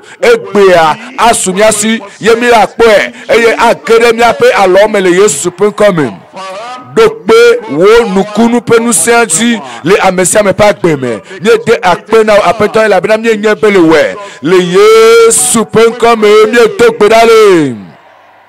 I am blessed. Yayirato menye ble yayirato menye. Your blessing will not pass your wo yayira ma tonti o avayu ma one yira o atem anu anyifa egbe ne poto lenu pomto atiso ganchi eye medo wezonami va atiso gape nukunuome medo wezonami otroya va yayira pe agbososo ikechona ma ugbo akore agboji to atiso gamele Yesu pen come melenu pomnami wotroya sokuru enu tokadenchi eya ele tokadenao eye tokadenam eye ele tokadena amesiame agbepe agbososo dogli seserebe agbepe agbososo enuma le jako wotroya eya tampe dogli gbebe agbepe agbososo to Kristo poku le atiso ganchime Kristo poku le atiso ganchi enumanchi ye amesiame le tepesia tepe le jukonsia jukome le nutosia nutome agbepe agbososo gbora na ole sayame eye esime mila wuma onyanu eye mila dogbera jipo nulafu ye yayira la ja akore agboji o majo le tepea nukunu maho le Yesu pen come. Zoklim nemia yide Roma tope agbaletaton eye makle tokpikpi adelia Roma to taton sokpikpi atonlia ela bena eisimeye ela bena Kristo gohan esime mie ganye gbojogbojo tola ekude amemavon mawota doma hiatema fame bena ne sekpiku yakpo vo amegedo ohle na bibla eye wo se na bibla o me se na egomo ebe eisi me mienye gbojogbojo to mebia amede sebenadi gbeka gbe na va Kristo gbo ebe o nya mejibe manyo gbokafi fifi ya me podinto fifi ya me gbojonto fifi ya la o amebelie menye mejibe de nyento ma donu sendo konye ne nu sende ne no menye gbokafi ne jojo nyenye ne no menye gbokafi benade mazu ameyeye kafi ne ma ide Kristo gbo o me sekpo benade eyi sime mienye gbojogbojo towe o eyi sime ye nyenye ame gbojogbojo towo eyi sime nu sele kemele miasio eyi sime mokpokpore kemele miasio eyi sime nu tetere kemele miasio eyi sime akpeye yemele miasio eyi sime mie podi eyi sime mienye nuvo towo eyi sime mienye gbojogbojo towo eyi ma me Kristo gbo benade meva nebe de na tem ade dokiode Yesu ma vao ne de nu tetele wonto asiode anye ne Kristo mevao ne de wonto atema kpo chichechele dokuosia anye ne Kristo mevao va eisime mienye gbojo to eisime de popo mele miasio eisime nyatepe mele miasio eisime rokople mele miasio eisime vovo popo mele miasio eisime jajanyenye alo mauso sroda mele miasio eisime kesinonu de kemele miasio eisime toyoyo mele miasio eima metututu Yesu va eisime mienye gbojo to eisime mienye gbojo to la egbenye asaogbe wotroya yenye asaogbe obe elabena Kristo ko ha esimemie ganye gbojo to la ekude amemafoma wota amerosu sine benade ekule ameyonye ameko deblibo eyata esimema deblibo kwa matem aso blibo detenye aso fiamawu e magbobe apeto aso me deblibo na tema dema neyibe ne deblibo voade nukanche de papo ga hiana wo amerosu sine benade eisimemele chochwede eisime menye amejojwe ye mele jojwe de eye amesia me latim na ato asimbenare o amenywede eyi ma me matim ava Kristo gbo e magro Kristo pomda na tema gadema eyi ma me megate hia de popo vo eyi si me mienye amemafon ma wo eyi si me mienye amemafon ma wo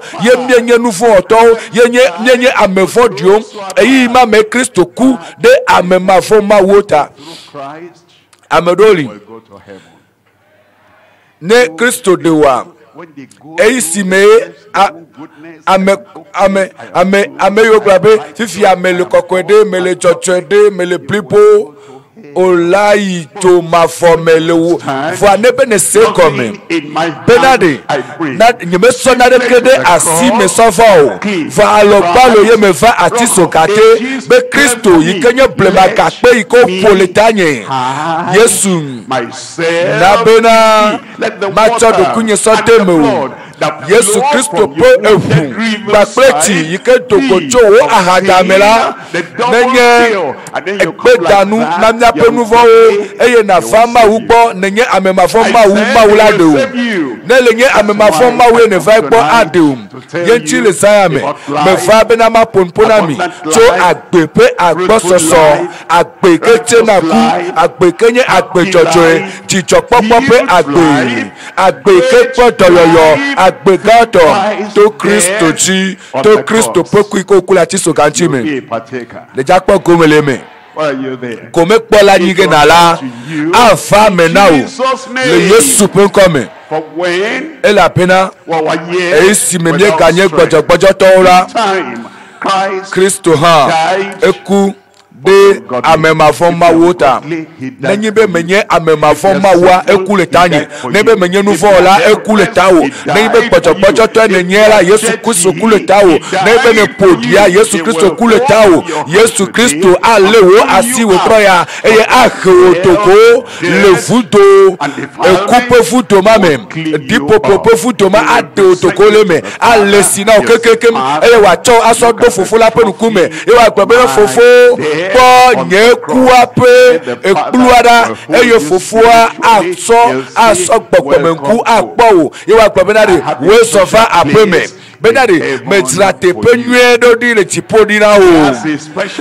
etrate peto khede le tipodi darenam maune irao ava menao enu ameto yemila pole monyame egbia enu gbato lolo fafa iko defia le atiso ganchi obe lolo fafa lolo ikenyo mawu pe lolo si pomevi amekpeto deke medokpo pedo esime Kristo fa ba defia mi mawu pe lolo fafa iko o defia le atiso ganchi destroyed on the cross. Do you know?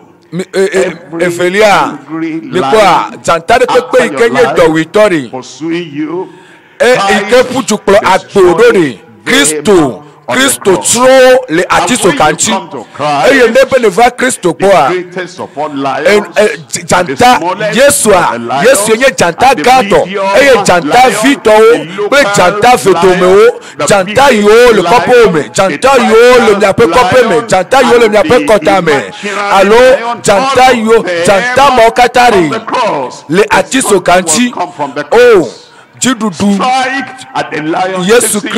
Yesu Kristo adutinao eye ne kpoka tutu me kpoka tutu Number 3 enu tonlia yenye agbepe agbososo ikowo ma so atiso gagbo de mi po good things je po nunyade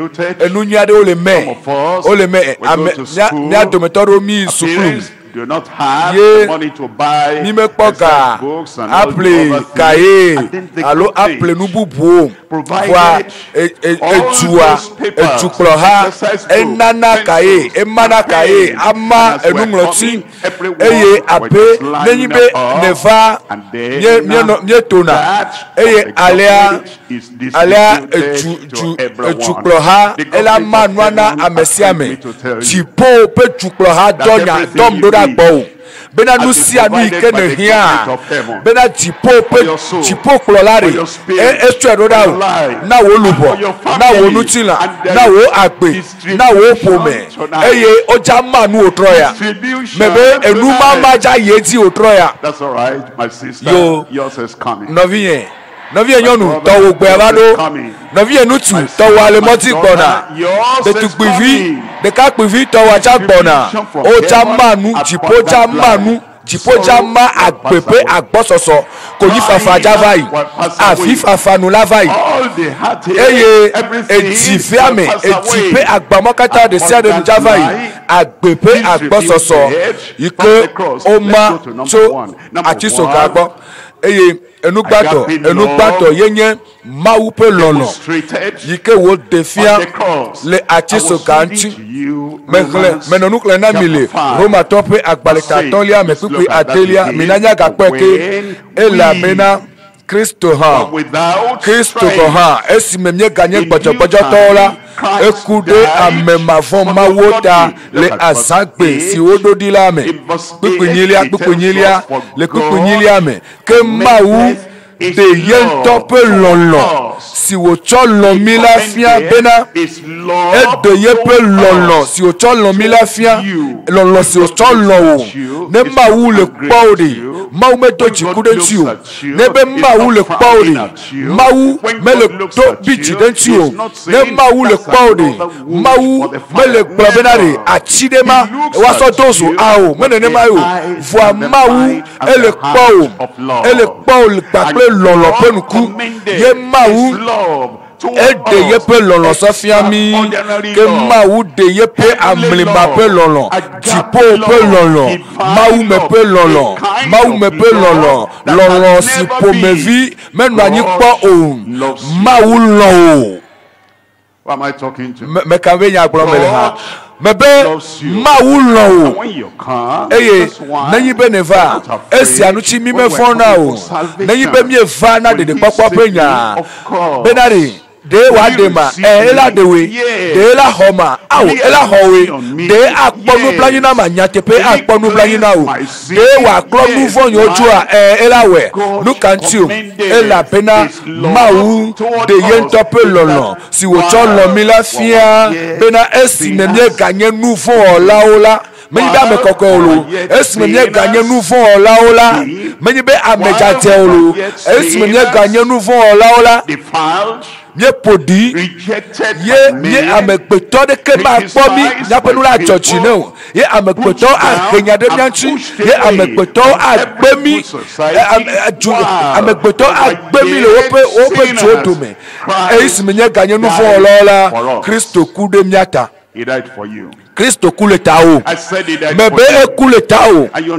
Eye ne se comme. Menye benade. Oh, me le jagbagba benade ma didi nu fo nyo poto. Me le jagbagba benade ma de nu mojo. Awo. Eyi sime te pe kenele.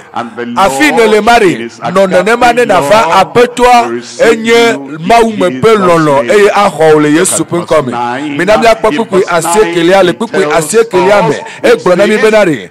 Azola esi wocho afianami to ye pepu menutila esi me wocho afianami to ye pepu mebe chi o so cho afianami o mebe to ami me o mebe to te konu pesu bosuba me o voa ocho afianami mebe to konu ike wonto na tema wo me o voa ocho afianami to ye pepu mera miatem watem ahonami kedewu chojiku la meto eyamame jiku deke megalagbe ojike o mebe dometu deke meganote pa oke o enu isi le na be na wo a yenye be na va Kristo po eye isi me na va do Kristo po a jiku kata gbape dometu kata gbape bonu dodro yo kata note po a you're free. Ode ojo eye cho mati ande po katutu dometu deke mele wo taji o jikude ke mele wo tino jikude ke mele jipo roro o eye nanyi be eva kamesu bena wa jipo jikuma toko lolo atoko ela bena mawu me pe lolo ikowo tefia le atiso kanchi le pipu woliame ela bena ne wole avunle mi ape mawu tomela ela bena ne wole avunle mi ape mawu tometo via pekume mi kwa that made himself nutuade so de so mo po futo bad eye ewo na nu fodi enu ti ngo nutu afodi efodi alepepe eye ele ti benade eyi na tepesia tepe eye tepesia tepe ke wo se benade ame adenye Kristo tori ebe le na mema eye atweso pu gbere ga home eye emegbe a aso defia benade yenye mawu pe futo mawu yara me so pe futo mawu amerike pe futo mawu mele na amerike le fubo mawu le no te po ye ele yo eye ele probena ko ebe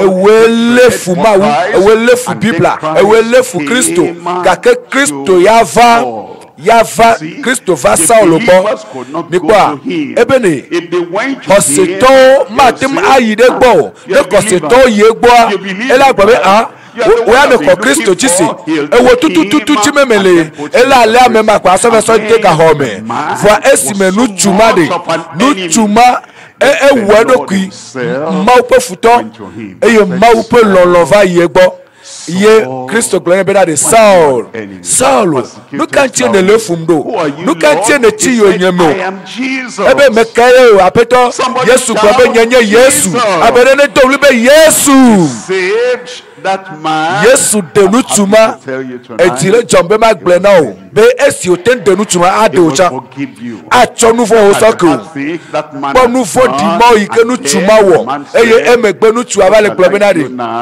ebe nu azonu ka ma wo megbe benari mlanyi la nyigbon megbe benari ebe megbe benari yi na be tinu don keke blano Yesu megbe benari nu ka yo lawo ameyo kata le pefu bena yido gbon eye let them give you the na so the punishment you gave to keke yike le suwona mo efu wa me ke ne do amope agbeme enu vodi yo kata ne wona wa itro ino wa gbodo wa we na o eye ne le pefu ne ma va ne ma check o awo megbro ne mo va ebe na ko ebe me chonu si anu so ke o me check o eyata azon joyi tite le tepe yare ye nayi meja do nye amecha ti ade do da gbo eye a na o kakadeji sokudo nye lolonchi eye neibe ewe na Saul tarso to a le saya me a check ucha and everything you have done, enu gbegbe yo kata ne wosa and you said, yo na ofevese eye ne be o me we ya cha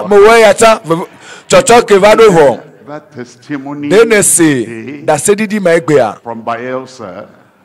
Denese da sedidi ma egbe a cho Baelsa Nesia akwasi jimapo nutu ade nutu ma menya menue de ko amefondie voa le fupepe tepea. Look at what God did. God me panu ke mawu woni a mawu to ye penu fo soke eye mawu so agbe ye so ne eye domedwedeke megale ye pe agbe mu eye wonu dollar agbe benadi e wo cha ole la me mo do me mi wonu ma eye ebe amianto gbo benadi iko leye fo ye oja so ye so te ga home so ikume egbe a amema poka tutu. Oh, ocha saya mea de poka tutu chocho kevado na o de popo vana o e la penanko e isi memie futo e isi memie le atokere o le afule mi gba pe ma wu to me to ye pe ku me gedewu ya podede to ye pe agbe mi akpokoko to ye pe agbe me mawu pe lolo vana o egbe a mawu pe lolo ike wo defia mi le Calvary pe atiso kanchi ela defia le agbo me egbe a o podede ame podede nenye mawu pe lolo ma atro agbo keke minami akpofili Efeso to pe agbaletaton Efeso to taton pipifelia Efeso to taton.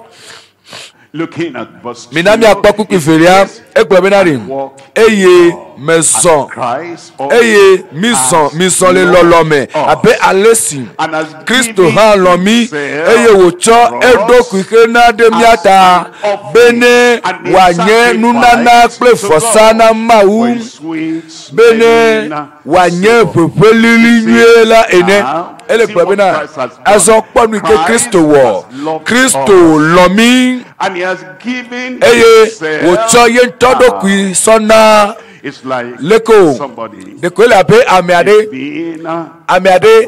Yike by a deadly, terrible, dangerous person. I'm funny.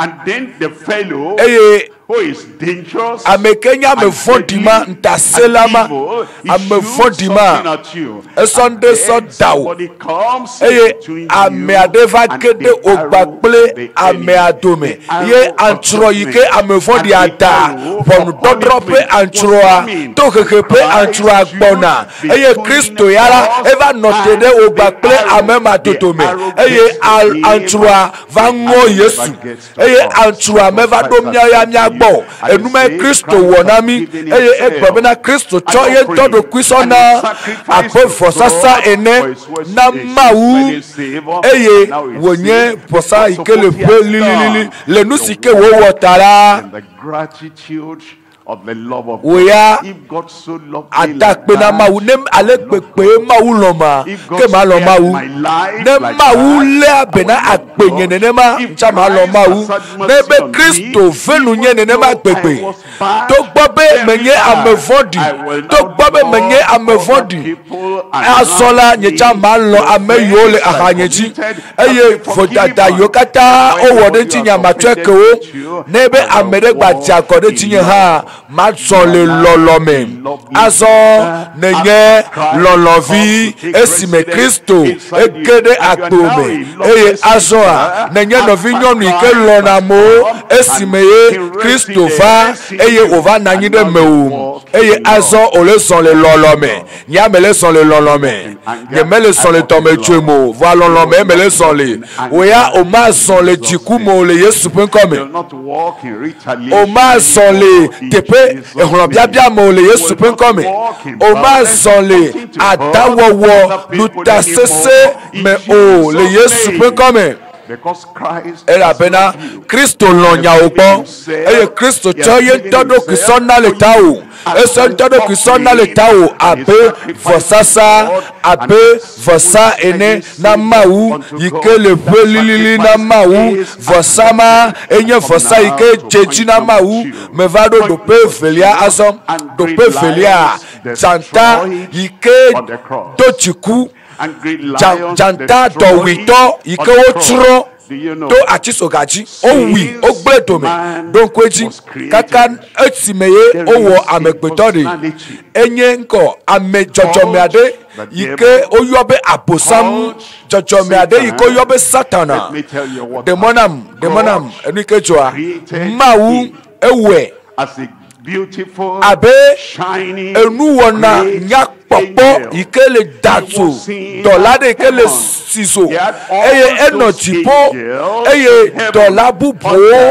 perenti lejipo eye dola bubo mawa ole yayepe achekpapate eye jipo lejipo a ayarumelio vese semelio kukide kemele tepemo eye apetwa so so dade tepe tokere eye wonye benanko neyibe eye ti nenema so ide ma formela ela no poko mele maupenti kokwepe maupenti kokwe me eye nade kere pe susume eye egbabenari dope ya ikemelia meje menamu bena nyento makoko do kunye deji apo mauta makoko do kunye wumau eye alea je gome eye wo top politique wo eto tunya kekele chipo eye ele gbabena mila chakla de maunchi eye makoko nye asikpe ane wa koko wumau to ola no emea mila no emea eye dolado perenti eye mawu tso pugbe tso chipo eye mawu ewo tepere so darene ikenye somafo na aposangba pleye pe dolawo eye mawu ewo amegbeto eye mawu jibena de yade ye pe lo sofia amegbeto eye satana abejantane a ewo nko egbobena nyia metachipo pu adampe kawaya wawenye ameiko mawu okpape ameyo mawua otola dachipopu esinya nyemetem yo wacha omayo enumanchi ye wofa abe janta ikele wata yike wo nyacho chipo eye elejibe amesiame elejibe amekpeto kata omayi tepe ike ya itapu enumanchi ye wofa eye Yesu Kristo ya dojesi eye Yesu klobenankom Yesu klobena mejesi janta mape nuse eye janta ike le tekpe eye elejibe ya do amesiame so ide so mafome eye anti wo klobena kafi Yesu yide atiso kanchi eye wo kude atiso ga ye pe ku ike okule atiso kanchi e gba pe satana eye da fokpo metode ne da de kapene ko epa eye wo gba benari abosama gble agbewo satana ma gble agbewo jantama ike doji kude ma gble agbewo eye ameyo kata oleti satana pe medodo mo katari benari we na kuto nkora wo yiya jipo be aje jipo benari sedededeli benari woyala ne khwasile ma openu kume precious mebe amekhwasie nenye amekhwaside nenye amefevie nenye sir amekhwaside nenye ela bena ne khwasile mawu penu kumeta eblona satana be satana kpo notela fima janta maike dojikwa etrue le tawo le atiso ganti mebe le tawa edueji minami akpe le Petro pe agbalegbato taton Petro pe agbalegbato because ebe nonucho ela bena wo adikato aposam ela befuto aposam ele petem abejanta yikele petem eye wola mechim bena ya fufu amiene. You see people don't understand when Satana, the messengers of Satan, he causes so, but then he hides poison inside. He wants to destroy you. This will make you bold. Ebe Make you courageous. ola blobenari enusi ala na benari ola konuse eye no nonu yara amade kema de ma notere nko o eye nanyi be eyebe adisi ame o ma lo anore voa mawuya blobenari ela na onuse. And then you'll be as strong as ola sese ame ola sese wa mere pepe voa abosam laba no tono benari no temaso ya na o ya nya totua nebe onuare o no so to so meare no yuare ne o onto la pabe susu o meare o ola ponuse ela pupu susu me na o tepesi tepe ko la yile enuma megbea ewela nye efiale mwaji ewela nye fiale afeame ewela nye fiale tepesi tepe eso adisi ameso na o jibe ya chiro o jibe ya wuwo azon egblebe nebe ole jibe na re ya nye kaleto ebe joyire nusu ya be soropo joyide ame aleke gbo obe o nebe o bojo dare ni amesi amela no ponkume na o vo nebe o nye osema bena gogo nusu ma be soro na wonde gbapli emegbe nele wu ekpli vokwa ola kpo bena nuse ye de la keremo ye ola kpo nuse de amesi ameji aposam le cho adisi ameso le nawo ye ji ele no benari na no nucho na no nucho ele bena wo adikato aposam enye janta ikele peteru ele chagra la chambena ya kpo amade ne ya vuvu vo Kristo yava Kristo ekple etrueme egble agbeme le cavalry pe atiso ganti le mekatao minami akpo kolose to tafi it says Bukuwi nelia ebenari esi wo tutu ngonglosi wocho asi nglo de mianuti le setete ome Nyanya esia yi ke oleno aposampe adisiame yo le wonu pepele ola kwabena ko ola ko de kagba ple aposam that boy amema to Satan the ehumona satana de tukbivima ehumona satana against us which ebe ngonglo yo so asinglo Kristo wonko etutui Kristo tutui every bad thing ode enufo di yokata ne wo wo blatare aposamtia fofo di povitoa le Kristo pokuta etutu okata wo claim esi wo claim atinti anywhere you are tepesia tepe ikenele metibe na gbobe amen.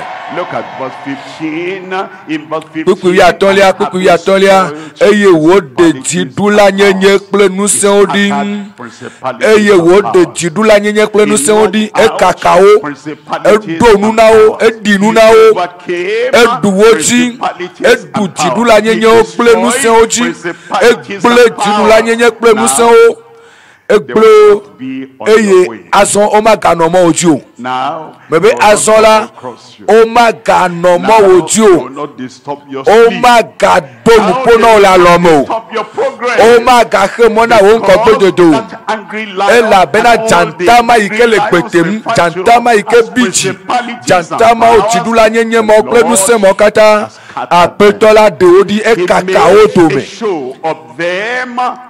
eduwoji le gagangbe edonu pe o le gagangbe eye wo po jidudu de woji tome jidudu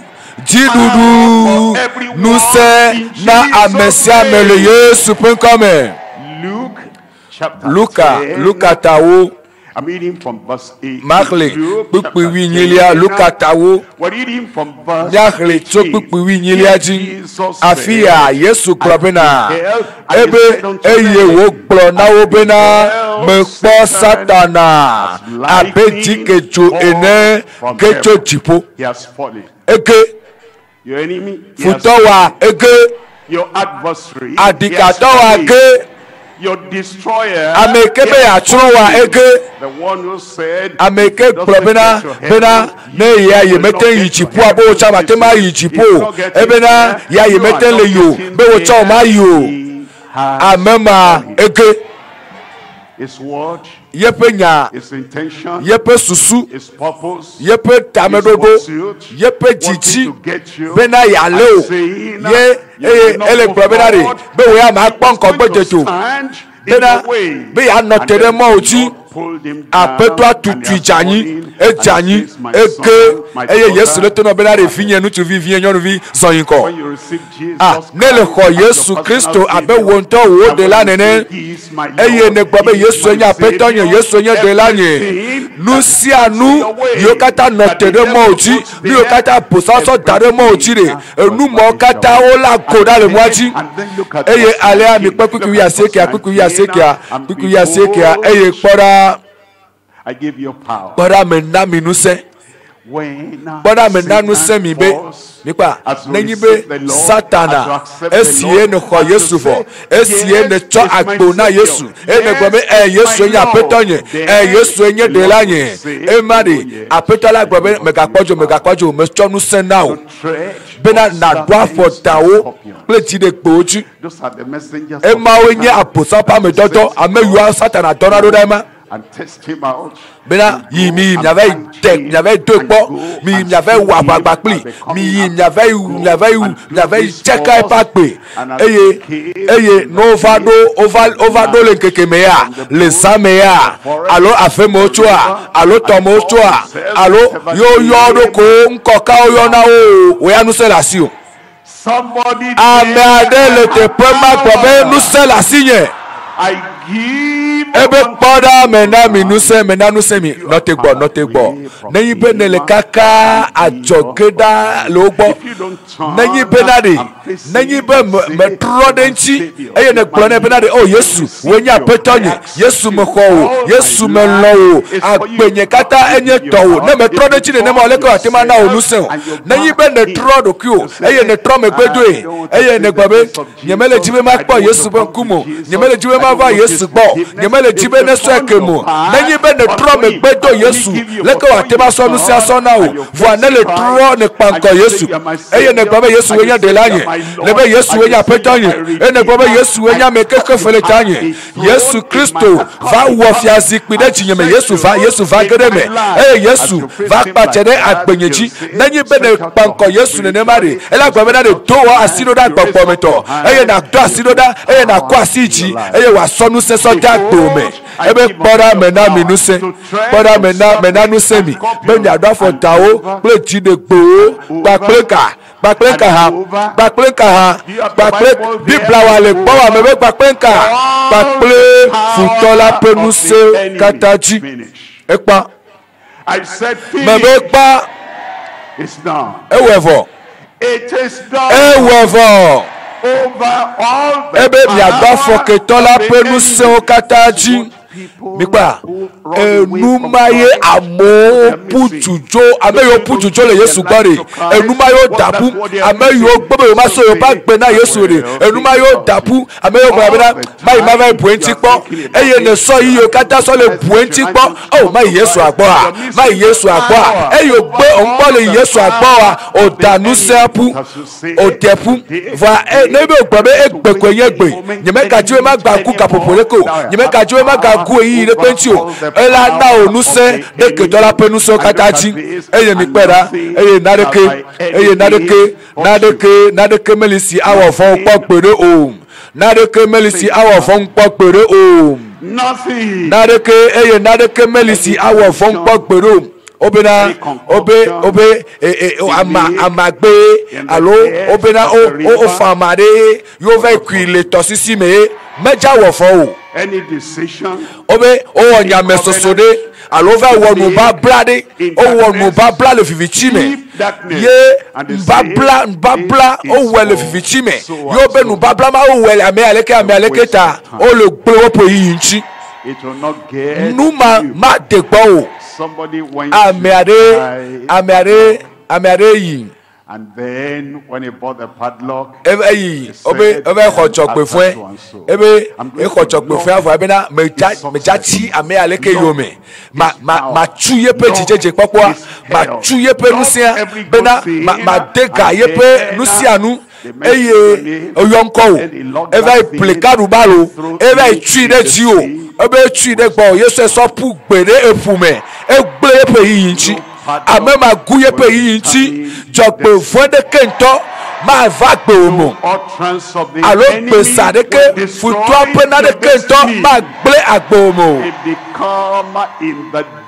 no vale nu keke me aola duoji neyin bo vale same yare o ne ka duoji fo you are so peculiar. Ame toke de to nenye ame fefe de nenye le mau pe nukume na de ke meli si awo fo pogbede o as you give your life to ne le twagbo na Kristo eye saya eye kapopoya e na gbe apeto nu pe todo ya elava me na o ne le gbe apeto me va Yesu towo ye menye ola gbe na ko enuma nadeke melis kan se meli awo fon o la mebe yo me pe meli awo fon o yo wa bena tension nadeke meli obe diabete ye aruro vivi enuma deke obe ole ku emalo to ole fo emalo aore menyi bede enu enenye wa jira ne ma bena ele awo me poso gbe ajo aruro vivi mare ola poto yoyo le Yesu be come obe esia akpena ma we la biblia kwebena nadeke melisi awo fon popere o nadeke melisi awo fon popere o aso ya pokuku blafe ebenari minga pochicho benari gbogbo odu atomi o ele benari meka notere tepema agbobe me potoyo meka notere tepema agbobe na me du gbogbo fonchi meka notere tepema agbobe nari me du chanta ike dochi kwaji meka notere tepema benari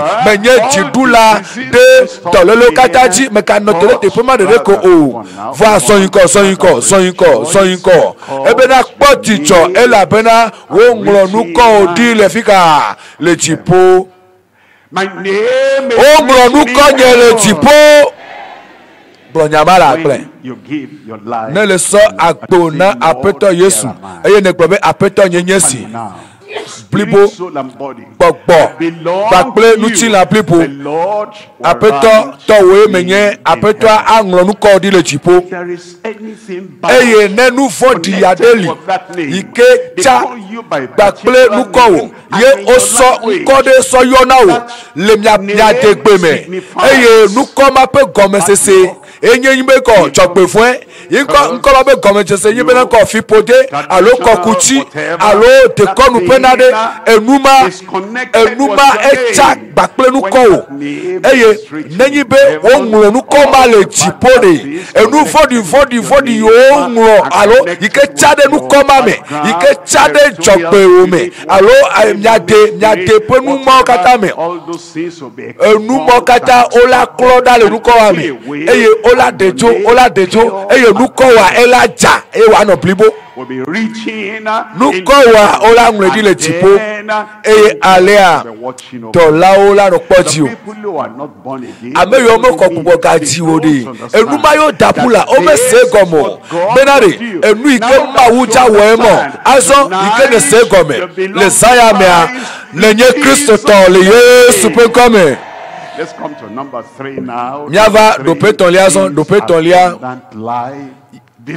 obe agbe pe agbo soso ike mamole cho achisoka agbe pa gbo soso ikoma oja manu now agbe mafo oja men now oja men na amesiame kela yo apeto agbe pe agbo soso ajijo popo pe agbe jijeje popo pe agbe nko gbedede pe agbe afa na opifila ne le so agbo na Yesu le Yesu penkome aso Yohanes tawo pipi wolia Yohanes tawo pipi wolia ebe fiafila mevana ne menye le fifi ple wuwu pa ple ta That's the devil.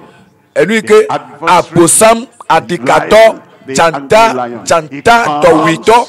And it comes to steal. Evana benari ela fifi chicho vima ike lemewa ebe ya fijo lemewo eye echi benari ya tro agbo eye ele chi benari ya wame eye ya tro me de ko ele benari.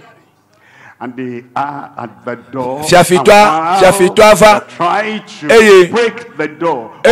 Eja gba hotoa alo eja gba flese ya level soldiers ye soja amesesere ike kokowu fiafia eye sedeka ike ameava amekele chibe ya gba hotoa ela putu ajo la pome bebe amen nyedera Christo gbabenari ebe fiafia vado fiafia vabe ya fifie fiafia vabe na ya wame fiafia vabe na ya trome ebe omega chichi ne Yesu be here evado vo Yesu be here evado Yesu be mevala it comes to you. Yesu vado gbo He will not do like a thief. Yesu Break the door. Yesu mele abe fiafie ne agba hotroa o Yesu wonto ola pupotroa ye Yesu la pupotroa ela note de pupotroa gbo eye nanyi be amiade la pupotro na Yesu le saya me a ewe la pupotro ne eye Yesu la kede mele gbo o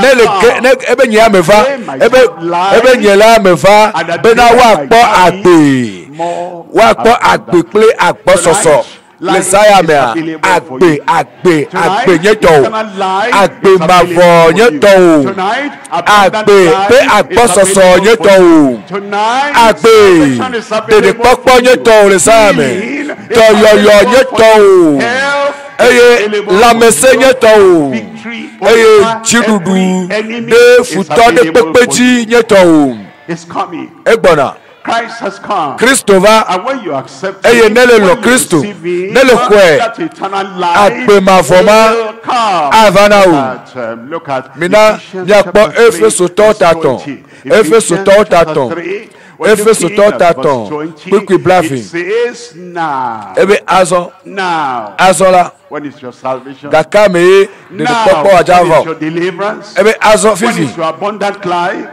When is your happy, healthy life? Pe agbososo pe agbewajavo chijo popo pe agbewajava na o Nusejava agbojo egbe ke amesite mu wona wa nusianu gede wa nusio kata mi ebiana awo mi ejiasi le nusensi le to wo nusen to le miame lame nusen de gbona agbo me fifila e gbona gbogbo me eyebe enusianu ike notede nuko bena ya khemona o bena de popo ma swasi o bena agbe mavo ma swasi nusemari ke gbona agbomea ademoke numadale nko le Yesu penkome eye ale piku bravo de keliame egbomena eyato na nyenu chikokoela le hala le hame le Kristo Yesu meyida se chichime okataji agbepe agbososoma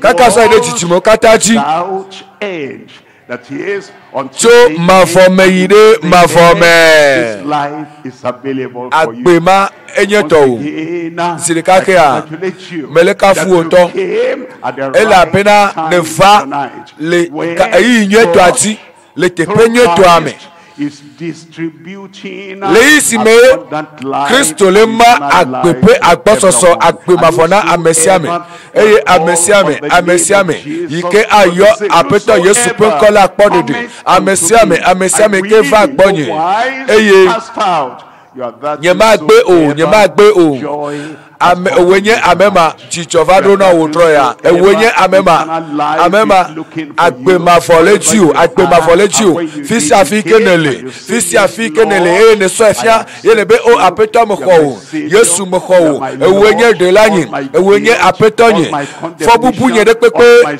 fobupu de pepe nu fonyo kata Yesu we klo kata jo we klo jo eye nanyibe eyi sime pochopocho to mienye eyi sime mianya nuvo oto Kristo yafa eye okule miata eye Kristo kule tao mebe Kristo kule tao eye le saya me joy bells of heaven ringing on your behalf.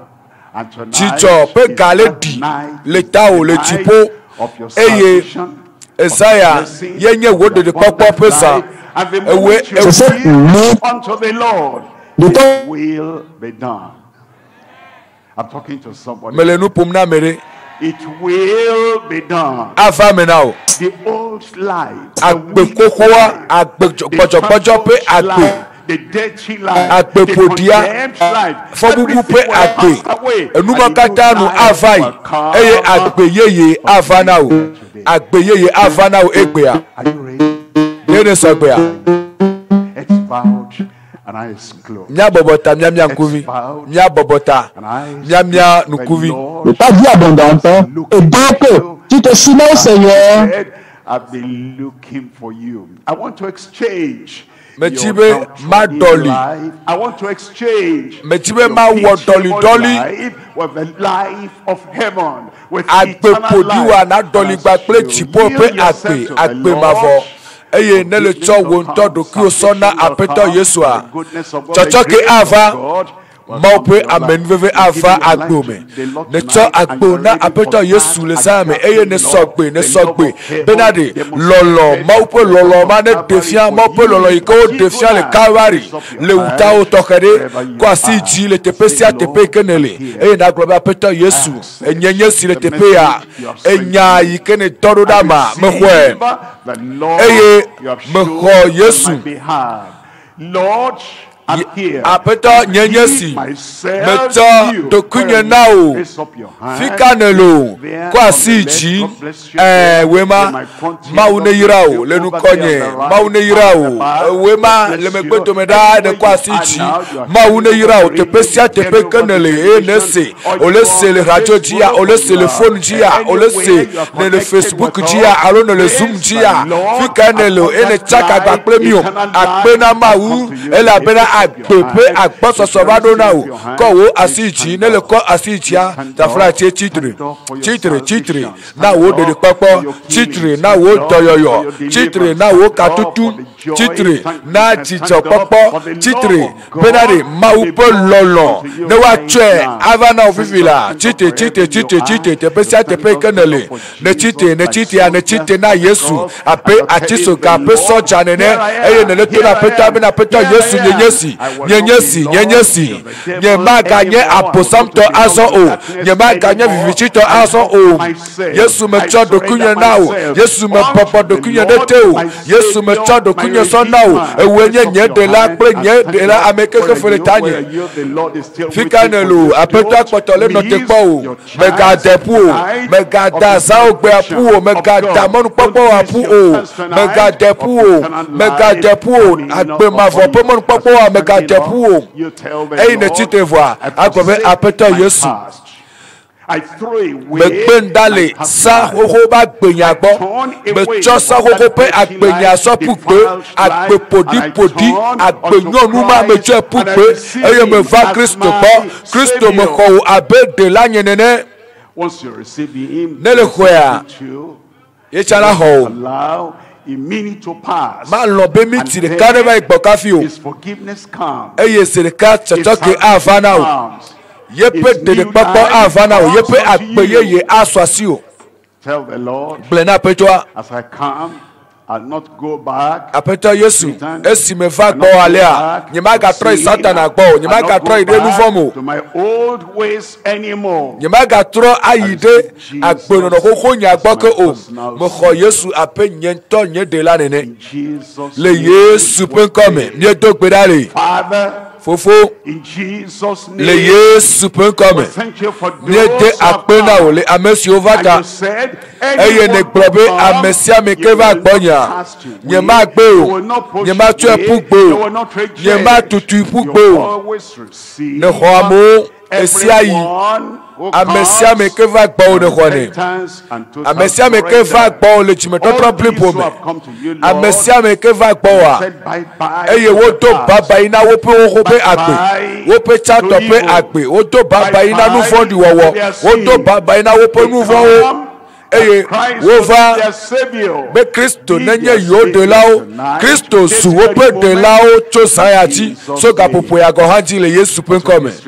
Eye abe alesi olema agbe mavo.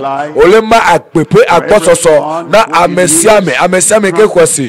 Twe na o cha cho agbe mavo na o cha deka me na o deka o kata o kwele Yesu pen come. Eye be de papa pe chicho. Ona me pe chicho.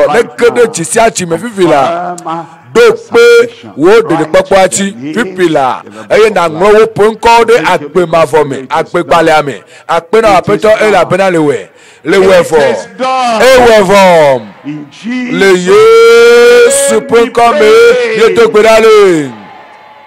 Keep on standing. Mikpoto no chitronu ma upe lolo eletio ma upe tometotro eletio. Lead us in this brief counseling time.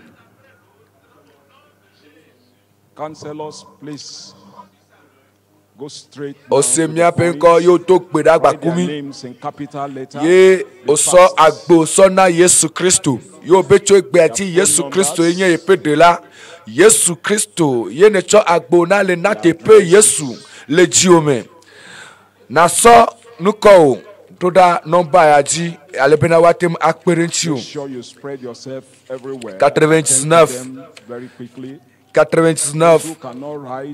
36 75 nondoda e na cho nuko doda afikenele ko ame tepenele alebena watem akperentiu. Their phone numbers, and as you write the phone numbers, check them up. Esine kere Kristo pe mauvio to me ne kere mau pe po me amea elepena wa akperentiu aleke na yeji aleke na no Kristo gbe aye aleke jidudu ke Kristo na we gbe agbe mavo ke ocho na we gbe aleke na lepe na gbe mavoma be ma gela si o. And you give them the card. Eyentie olepena na chonko ododa Online you do the same thing. na wanye eye wa kperentiu le petotora me wa kperentiu aleke na jesi maunya Online follow the screen. pekpere nu antie olepena na ngolo nu ko ododa 99 36 75 Blasier que va sieke, blat ton va été, blandrin va ton. Through the WhatsApp number 091 Mlonko doda e nana wa jesio. De konegere mema enu kedo ga kwatoli ike olepe na nya enu kedo ga kwatoli pena wa defia.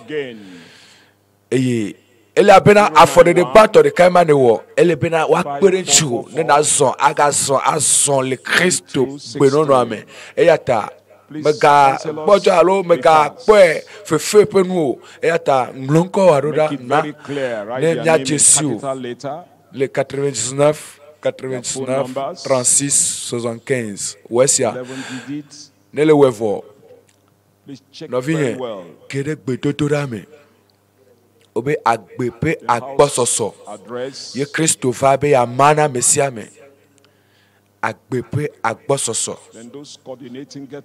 atwena o le sa me atwena o agbe ple agbososo atwena o e ata ide gbetoto na me e ano do gbera no vi no do gbera atisoka pe amlimao atisoka pe nukunuo atisoka pe nunyo atisoka pe yaira yo onanami yayra yomi ekpocho Kristo pokuame yenye dodoa pe tanyaga ye monya yokata semilia olu trole achisoga pe achisoga nchi eyata dogbera ide gbedotora me mo pa me aja trova zandea ye wa dogbera le miata Yesu megaton chinyo agbe mavonya megaton chinyo Yesu weva pena miakpo agbe ple agbo soso abosam va eva so dolele so domene abosam do ye petit de gbearoda e ti de gbea ele tom a to gbera pe Yesu gere menye le otroya bena abosam pa me dodo de pepe abosam pe nu yokata o dare gbonye nojo pote agbana o le Yesu pe come do gbera na no yo jipo ameve pide ne nyena jipo ameve vere ne nyena mawu ametohere ne nye 915-444-9263. As you do that, God will bless you. Please, but I'm enami side. If you're true now, yes, can you signify? Yesu mena ukpocho Yesu mena utolelo ebe kpoda mena mi nusen be mi agbo pota o ple ti de gbo ba ple ketola pe nusen katachi eye na de kemeli si awo fon mi po gbedo na de kemeli si awo fon o ena o nusen e ata note de nusen ma mena no do gbera be ma o vinene Yesu ike ne kopifi Yesu ike me ne pufifi Yesu ike ne khole agbome e wo no suma ovi eyata na bia ma upenu gbododo iko gbore agboji na bia bena ma u ne doye pe doyo no sedoda wave your hand. Okay, mo pa me egbona nukunuwa evaro. Can you stand up as we welcome our Father in the Lord to the pulpit? Mo pa me agatroko vavo mo pa me agatrova Praise the Lord. Hallelujah. My miracle is here. Counselors, God bless you. Stand. Mau ne yirami. Mau ne yirami.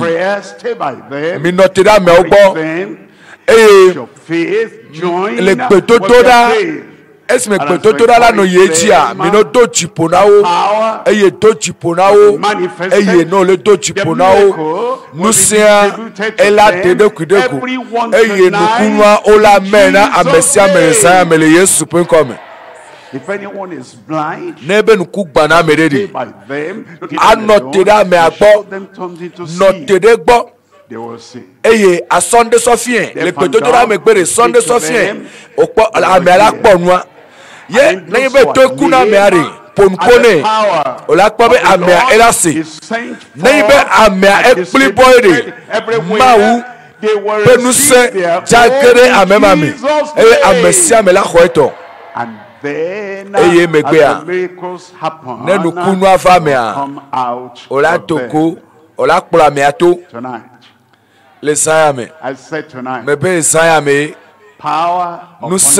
nuse jadidi va gbome doyoyo ezokpona na o katutu gbona na o eye nuse si anuse ikenye janta ike to chikua gbona Yesu Kristo pe atiso ga ngbeleye pe nuse kata dome sirikake olehia doyoyo olehia katutu olehia nukunu akọ asirika iti eye akọ asirika so dare tepe ke adikale na o le tepe si tepe ke nele hare mea nele amodo mea nele tukore me nele afidera tukosia tukome tepe si tepe ke nele alo wodeka ye le hore me le tepe dera enu igbomi le cho tepe ya wodeji eye nukunu wa olado peji le saya me go han. Heaven is ready. Jipo ya so gbevo. God is ready for you. Mau so gbeleta o. It's coming now. Eye gbona fifi. You hold it and grab it. Oja le sirika, oja kudenchi sirika. Never do kwa kudenchi, oja mele te pepepe. Father, fofo in Jesus' le Yesu pen come. You are God ewe nye mawu yike matema dokponu eye wo nuse matema dokponu wo lolo matema dokponu ne lo amesiame menye be wo lolo nuye onye be abosam na afimi eye wa wumi eye wa gblemi atomo va Kristo ya bado Kristo ikenye amekeke folemi ata Kristo ikenye miape doyola apeto mi eto chana o eye mi ele to gbera be na ma doyoyo na ma katutu na amesiame fipi la go ale Yesu pe come Lord, apeto one and all, amesiame amesiame amerike metolemu metokpera be wonuse ne gera gbesi agbere fifila eye tolele de siade na kulera every infirmity tolele de siade kulejo tolele de pepe yoto na ole Yesu pe come from the top so of your wo head pe taji to the soul kaka so ide wo pe afokome the healing virtue of the doyoyo mau pe doyonu si ane disa eye wa yoto kenkenkenken adavado adavagbọgbọ mete seno toko adavacheche pe gbọgbọ mete seno toko gbọgbọ mo yo kata nye tolole pe gbọgbọ ikele disa le nutilame mele de senao ne tro eye toko le nutilama mele Yesu pe come eto madamada cancer abile dome obe alele aplolu diabetes arura vivi tension vukame tutu gbogbo me pe tolele ojo yoyo le Yesu pe come that blind devil there, I command nukuma you, come ikeba out in Jesus' name. nuku gbara me pe gbogbo me te se na otoko le te pe ma nuku pe doma toko dolele nuku pe dolele de pe pe ne ko toyoyo Open their eyes now. The wo pe nuku eye nuku gbagba to la po nu chekecheke ameyo ade tutu nawo eye toku nawo mele de se na toku gba pe ade tutu pe gbogbo ma toko le Yesu pe come do pe nuku nu maji le tepe si atepe ike o le se mia pe gbe o le se gbe me do gbera be doyoyo bribo ne suosi nukunu ne te ogbo ka tutu ne nyowoto doyoyo bribo ne nyowoto do peji la pesi agbeme apeto novinyonu ne gbo doyoyo fwe novinu tu apeto ayoto ofwe de tu gbivinye de ka gbivinye le gbo doyoyo le Yesu pe come everywhere there is te pesia te pe ko chaka gbakple takpepe ale chaka gbakple o pe doyoyo gbakple o pe nukunu apeno apeto la bela bi enye be vame le Yesu pe come de to gbedale. Make sure you check up yourself. The power is released. The Todo healing ki o has been distributed. wo tuka nu It has sevo come upon eye you. doyoyo a o You give mevo testimony tonight. evado ji o oladu da se wa sayame You are connected. nele kachacha me As you are connected, esi now, ne check chaka up, ne you will see chaka that the plemi kala miracle is there. todo ki o po ola po be nukunwa evadovo todo ki o po ela bena o tuka ma uponu se avo emi ke matema wo san wa tewo tilika todo ki o po eye na nye bena enusi anu le tepe enusi anu le tepe todo ki o po la po be nukunwa evadovo nuku yo gba ovu we had ko na ovu kwa ola te ma po check them. Check them out. mi ve do po ne o do po ri ola po be nu tete a egbu Problem that they are Kohima, just believe God. Kohima, You will see that ikele tepe masa, o do gbeda le ta obo, o la kpo bena, nuku gbana me ma me gale tepe mo. Eye Kohima me galio, ne le kpe va me ko a do wuli be, kafuka funa ma wu, ne mi akpo jijo kpede nti o. Those online, you can check up also. Ame yo le kame, le phone ji mi le sele, As alo, you see the miracle, you use the link ne le on kpo your nuku screen. nu akwa, na namia nya, to nomba ji, blasieke vasieke,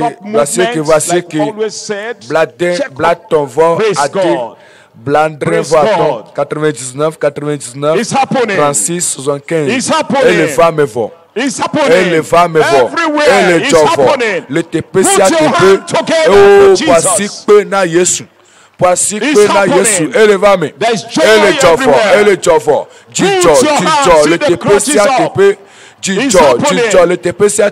Put your hand together for Jesus. And while you are watching, check up. Those online check up also. The miracle is there. Anywhere in the camp, all over, there's joy everywhere. Check up yourself, and as you see it happen, start coming out. Bring them out, bring them out. As you check up yourself, the swelling, you will see that the swelling is not there. Check up yourself, and you will see your eyes is open. Check up yourself, the miracle is there. And as you're checking up, and it has happened, you shout, praise the Lord. Check up yourself. Hallelujah. All over. You will see that the miracle is there. You have been connected. The power has been released. The power has been released. So as you see it happen, you shout praise the Lord. And tonight is your night. Tonight is your night. Check up, check up, check up. And what you could not do before, do it now. You see that your miracle is there. Your miracle is confirmed. And you shout praise the Lord. Do it, shake up yourself. And as you see it happen, you start coming out. Put your hand together. Another one, put your hand together. There's joy everywhere. There's joy everywhere. The power of God has been released. The mighty power of God has been released. If you cannot see, open your eyes, you will see now. Help them, assist them, and check them out. You will see that the miracle is there. As you see your own happen, you shall praise the Lord, and you bring them out. Bring them out. Our God is great. Our God is mighty. There is nothing He cannot do. Praise God. You are healed. You are delivered. Let me hear a louder amen. You are set free. Your testimony is there. Your testimony is there. And as you are connected, check up. You will see that swelling is no more there. The cancer is dried up. Check up. And as it happens, just bring them.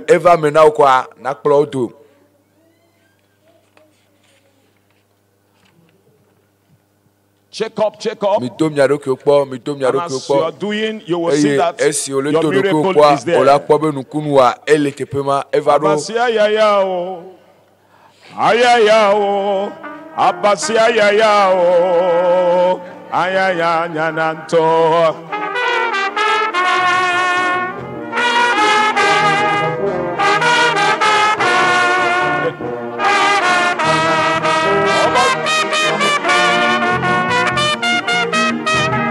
Check up, you will see that the miracle is there.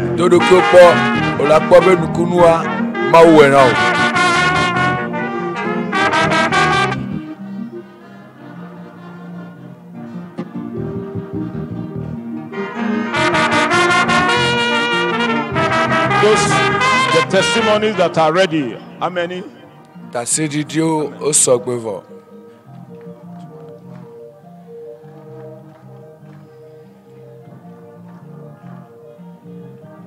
As you check yourself, and the miracle is there, you bring them out.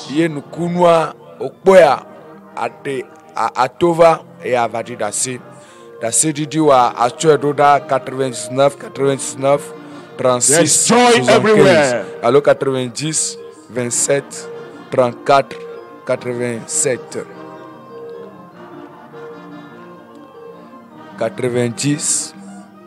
90, 27, 37, 34, 87. Maga 90, 27, 34, 87. Amen. Amen. Want to listen to the testimony now? And while they are testifying, you will know that the miracle is there.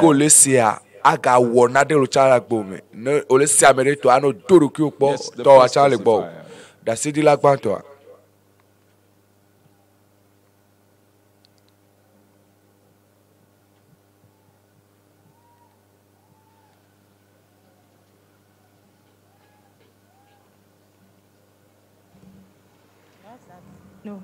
Praise the Lord. Praise Master Jesus. This happened on Thursday. When I heard that the Deeper Life have that they have a crusade. I daughter asked me, how can you go? Who will take you there? I said, you take me there. It's okay, I will help you. As I come out, I pray and tell God, see now, I cannot do anything. I don't want to come back again with this eyeglass in my eye. The song that entered my mind to sing, I begin to sing that I can see everything coming around. I pray the wonder on the cross. This happened like this. Last year, May, I woke up in the morning. As I woke up to ease myself, it seemed as they packed sand inside my eye. I couldn't see anything.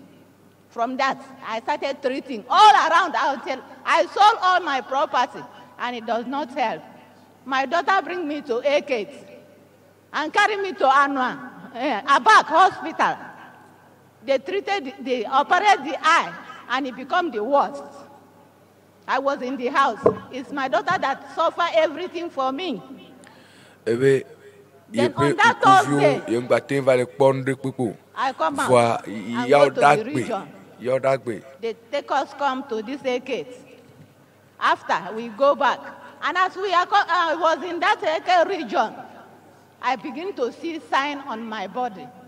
On that Friday, as the man of God was preaching, talking about healing, talking about healing, he talked about the blind, how the blind will receive their sight. The eye fall down from my eye. And since that day till now,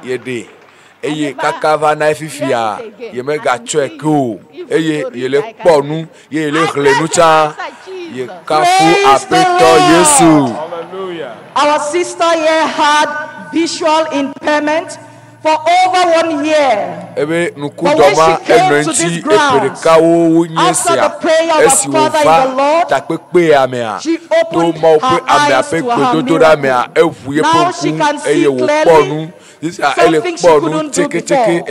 All to the glory of the Most High God. Praise the Lord. Mama, you are going to testify.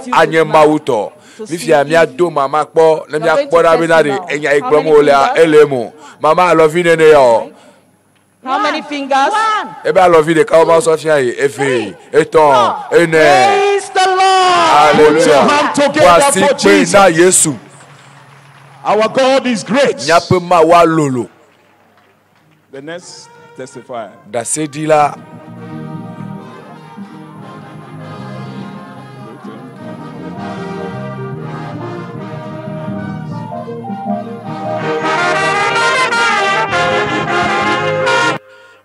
Nous si à nous le trop la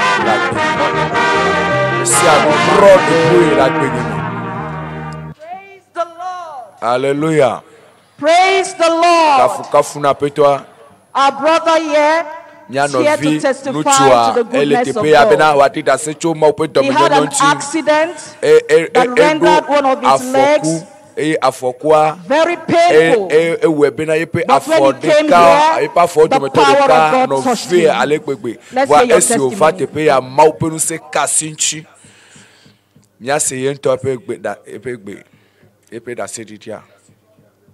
It's in a region. I had an accident on 1st October this year. I drove a motorcycle and the brake fell and I jammed one of the signposts on the road and my leg was totally condemned. I was unable to walk. Even in a sense that if I want to stand, I will not be able to stand for 10 minutes. But to God be the glory, I came here on Thursday last week. I told God that I don't want to come here and go back the same way as I came. That I want to receive my miracle. I don't want to remain the same with this condition. That the Lord will come and see me through. So God be the glory after the prayer of the man of God. I was totally healed. I received my miracle. Now I can bend my leg. I can do anything I want to do. I can walk. So God be the glory in Jesus' name. Amen. Your own will happen tonight in Jesus' name. The next testifier.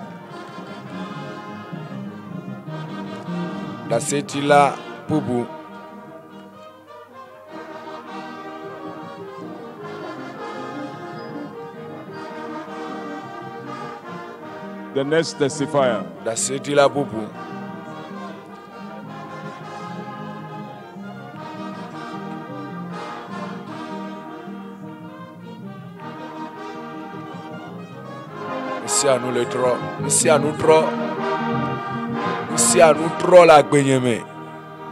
Church, praise the Lord. Praise Master Jesus. My name is God's Love Bishop Ayo. I'm here to testify the goodness of God upon my life. Like our daddy said this evening, God loves you. Brethren, God fully loves you. That is why He gave us Deeper Life Bible Church. And He sent His servant to come and show us the right way to heaven. Daddy, may the Almighty God bless you more. Your work will never be in vain in our life. We will follow you to heaven in Jesus' name. Praise the Lord. Brethren, in 2001, I noticed a strange movement in my head. I did not know what it is. I just took it common. Sometimes the thing would just move. And it continued like that from that 2001. I begin to notice hillock, barrier, hatred, rejection. Every effort I make was just like it will not work. In 2007, I had an encounter with Christ and I gave my life to Jesus. In that 2007, I started a walk with the Lord, and my group pastor, Pastor Sanga, in Odozu group, Pastor Vincent and Pastor Raphael, they took me up like a daughter. And they helped me. Brethren, it was not easy. It's easy to say it now, but I know what I've been passing through for 20 years. Today, I'm here to tell you that God visited me. Just with this handbill, I said in this crusade, I'm going to make myself a signboard. I did this tag and I wear it. So that when people see me, they will ask me about the crusade. So that when people see me, they will ask me about the crusade. And people were asking me, and God was giving me people to invite to the crusade. On Wednesday morning, God visited me. Praise the Lord. I woke up 4 a.m. that morning, And I was just on my bed. I said, Holy Spirit, help me. I didn't even know what to pray again. I just said, Holy Spirit, help me. And God took me into a revelation. I saw myself in a place that two altars was there. One was burning fire. And a strange power came on me. This moving object was moving from my head to my leg. Sometimes anywhere I go, it will just signal. But in that revelation, it appeared like a stone inside of me. And it was moving to my chest. I was calling for help. People came, but they could not help me because of this side. Go straight to the point. But to the glory of God, a mighty hand of God entered inside of me and pulled out a strong thing that looks like a manhood. A very big black thing, and threw it on the altar that was burning fire. And the thing began to dissolve. It's okay. The thing began to dissolve, and I woke up. I told God, how did this kind of... Praise the Lord. Online, let's listen to online testimony now.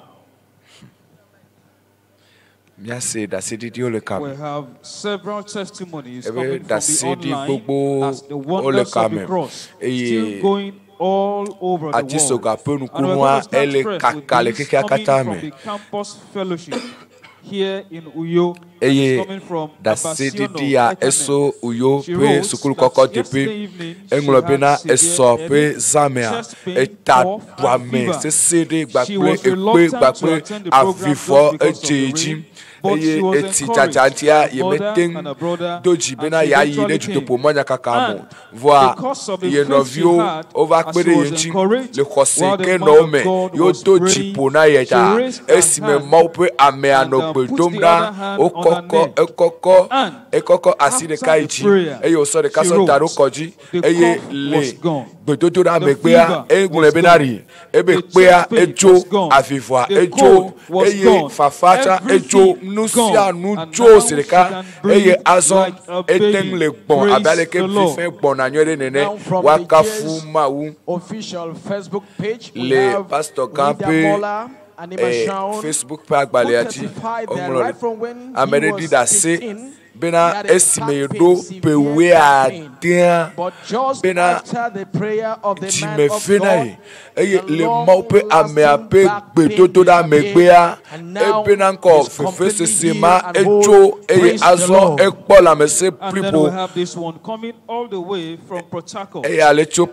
Patricia, she connected to the program on the YouTube page. She wrote, for the past 1 week, she has been suffering from this heart condition. And eventually, she went to the hospital, she was tested, and the doctor said a whole lot of things. But after she connected on YouTube yesterday, the man of God instructed that the hands should be put where the problem was. And she placed her hand on her chest. And it was like she felt a door open.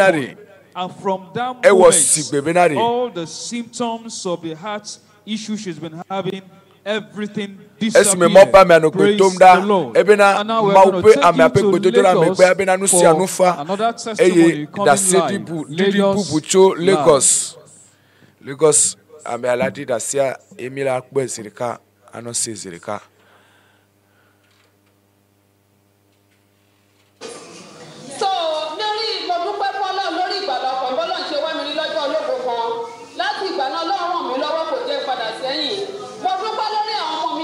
Eledi da siale anagogo me ne di da siava wa de gomena mi ne ya tro agbena.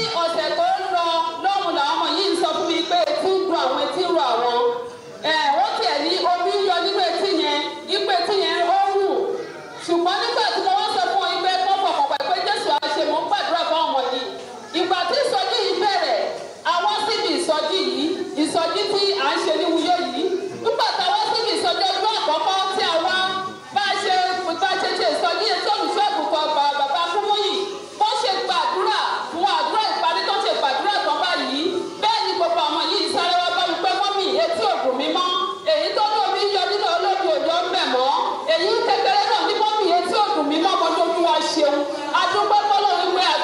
ìyanu pé pé ṣe ìyanu ní ayé Olúwa lógo.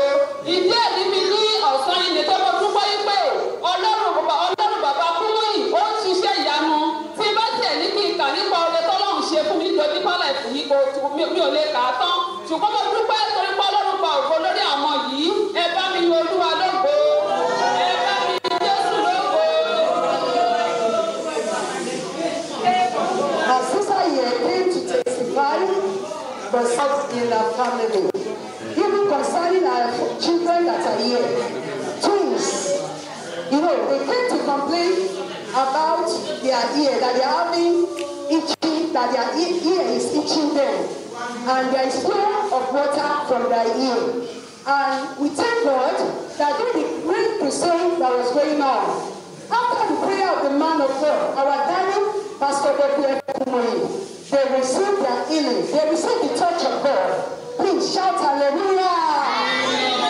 This is the marvelous and wonderful things God has done in the life of the kids and the younger one standing beside them.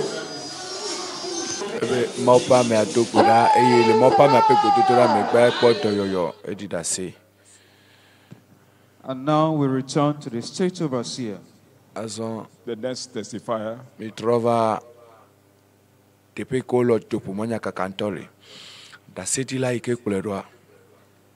Brethren, praise the Lord.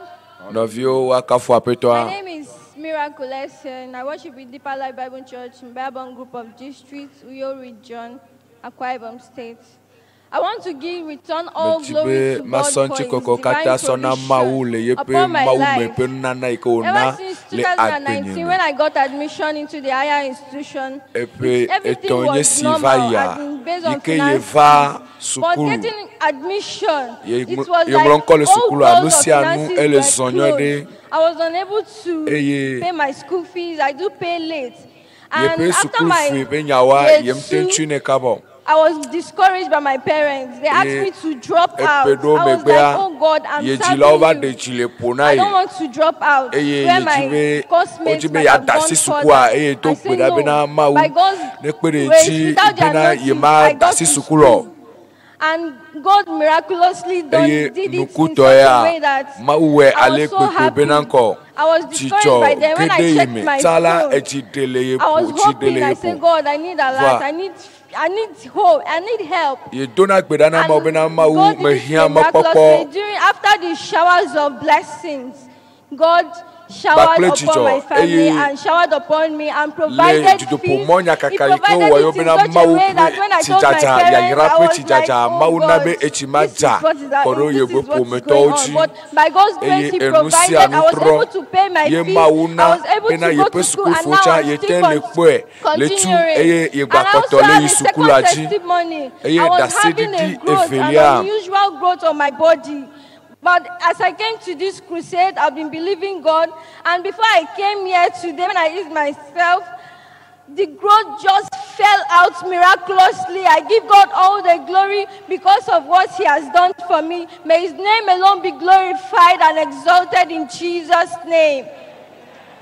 The same God that did it for her will do for you.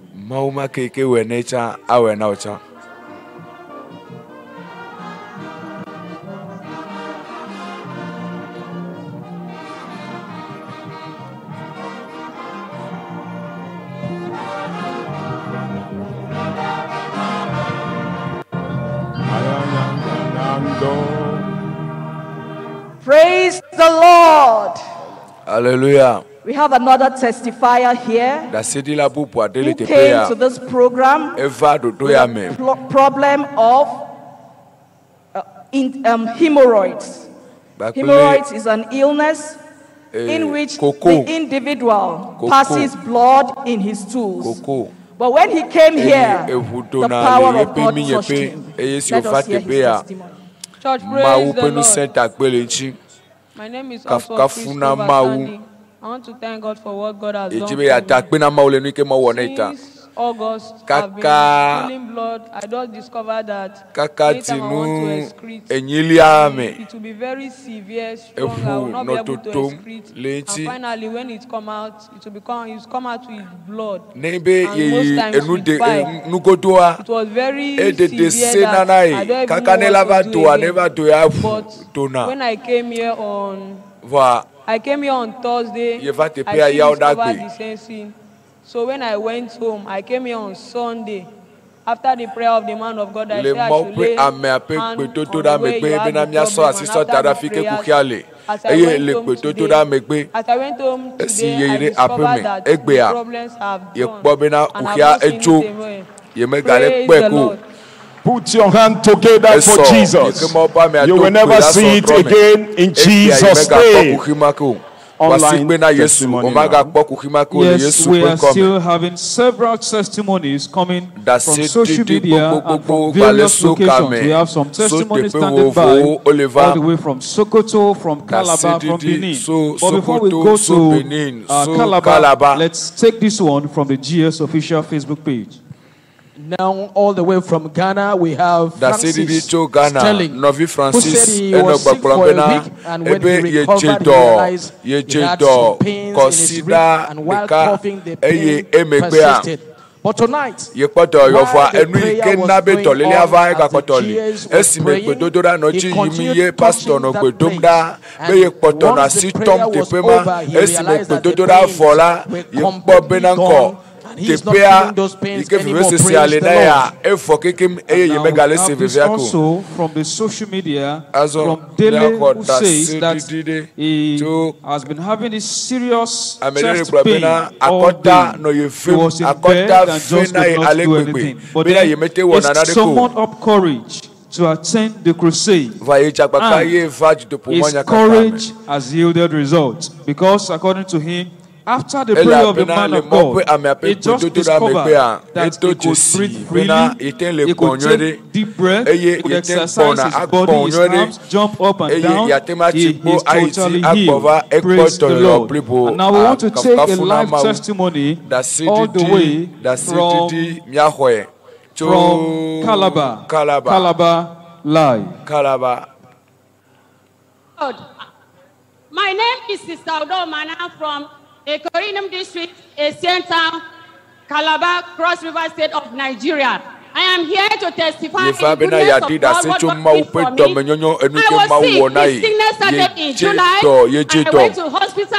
I was diagnosed of having enlarged liver and multiple masses in my uterus, which is a fibroid. So I was the time of divine solution for all. I came the first day and I prayed to God that God would visit me after the message of the word of God. I was touched. So I wanted to confirm it. I had to go back to the hospital. I have 2 reports in my hand. So the second report now came that I was healed of liver and fibroid. I give God the glory. I worship God for great things that done for me.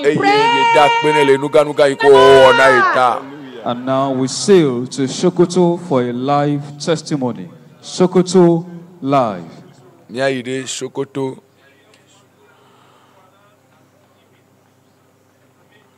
Sokoto live.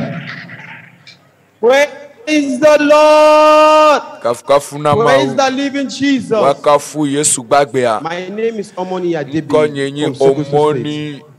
What brought me to the church, I got an accident and a friend persuaded me to come to the church. Like, I don't want to come. But when I before you say it is done, I already kept my stick and start walking with my leg. Church, praise the Lord. I say I can walk with my leg. Without any crutches. I can walk with my leg. And there you can see the wonders of the cross with the crutches gone and gone forever. We'll take this live testimony from Benin City. Benin City live. Benin City.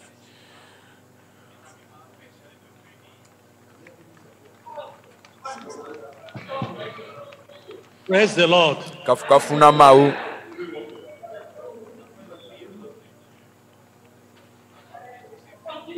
Praise the Lord. By the grace of God, my name is Brother Asupo John. I'm from Onko District. Edo State, Nigeria. I want to testify the goodness of God in my life. I've been sick for one side of this my leg. My family know about it for a long time. Then when this program was started, I said, oh God, you will help me. That I would not come and go back with this sickness. So on Saturday, after the prayer of the man of God, I have a bit relief from my leg. So when I go down to the step with my son, I tell my son, I'm not feeling that pain again. So the pain through this wayside just vanish away. Praise the Lord. Then on Sunday, Church, praise the Lord. My name is Destin David. I want to thank God for what God did for me in showers of blessing. The last crusade, I have severe teeth pain. But praise be to God, when the man of God said, put your hand in any way you have the pain. As I feel the teeth pain over again. Praise the Lord, that testimony. Praise the Lord. My name is Macaulay Blessing. I really thank God for the goodness of God upon my life, His salvation. I worship at Deeper Life, Oko District, Benin City. I really thank God because I was having this severe pain on my throat. I can't swallow. I was having very difficult in swallowing. Anytime I want to swallow spit, it was painful. And every morning I want to wake up to swallow spit was a problem. To eat my morning breakfast was a problem. I wake up with this pain every morning. 2 months I was having this pain and the pain refused to go. And I took medication, the pain refused to go. But through this program, I believe in my heart that once I attend this program, God will heal me. As I believe in my heart on Friday, I attended this program. On Saturday, I woke up and I swallowed spit. I was not having the pain. And I eat my breakfast. I was not having the pain. Praise the Lord. They are still pouring out from all over the world. But for now, we return to the state overseer.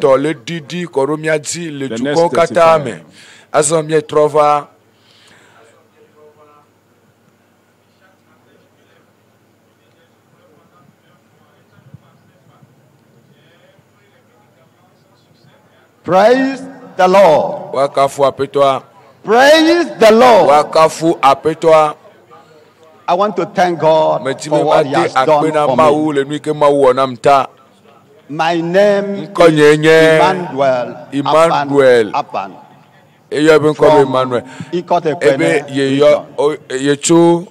I came here on Friday with a very serious pain on my waist. And I have been on this pain for complete 5 years now. And had taken so many kind of medication to no effect. But when I came here on Friday, after the ministration of the man of God, I had a touch on my waist. Then I asked myself, is this real? Then I refused to testify that Friday. I went home, walking from here to Oron Road. And the next day, being Saturday, I came back again. I didn't feel the pain. I came back on Sunday. I didn't feel the pain. Today, I am walking. Praise the Lord. Praise the Lord. My God has healed me. And the God of G.O. has healed me. In the name of Jesus. Praise the Lord. Praise the Lord. Amen. Brother, you could not bend before. You told me you could not bend your waist before, but now you can do it. Can you demonstrate to the brethren? Put your hand together for Jesus. Praise the Lord. I can do anything now. Praise the Lord. Hallelujah. May the name of the Lord be glorified. In Jesus' name. I didn't know you will favor me this way. You will favor me this way.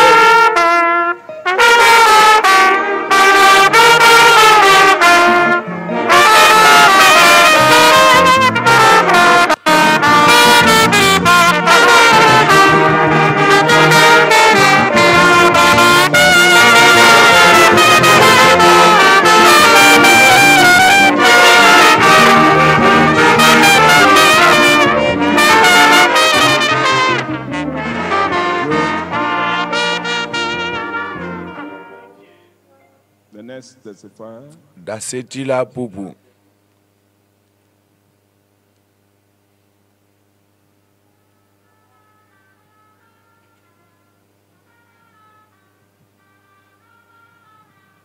Praise the Lord. Kafuna petwa. I call by name. This one of our member in sign language. She's deaf and dumb. After the prayer of the pastor, we were trying to encourage them to talk. Le mope ameape gototora megbea yoto chipo nebena ne ponpo. She got her healing. She had been having stomach ache. The stomach ache lasted for 3 years. But after the prayer of the man of God on that Friday, as she went home that morning, she did not see the pain again. Since that time, there is no pain. So from there, I asked her, have you ever gone to the hospital for the stomach problem? She said yes. She had been taking some medication, but no cure. But that Friday, since that day, there is no problem again. I'm here to return all the glory and honor to the Lord for what he has done for her in Jesus' name. Sister, wait. Sister, wait first. Let the doctor explain. She's saying, praise the Lord. Praise the Lord. Abdominal pain for several years. Adome, douame, epe, eton. Le mope ameape gbedododa megbea ekpodoyo kekim. Bodoyo kekim. Wakafu apetoa.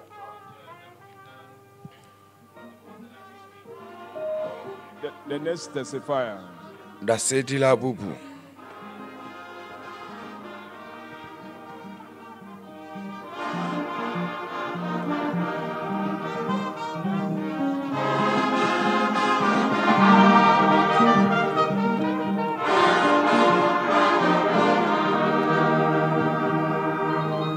Praise the Lord. I want to so much thank this God for his... Okay, sorry, my name is Sister Happiness Enyoha. Sister Happiness. I want to thank God for the deliverance and the healing he gave me on Thursday. I was among the first people that received the first miracle from the Lord. But I kept it still examining if it's really true, because sin has given me serious pain since I gave birth to this, my baby.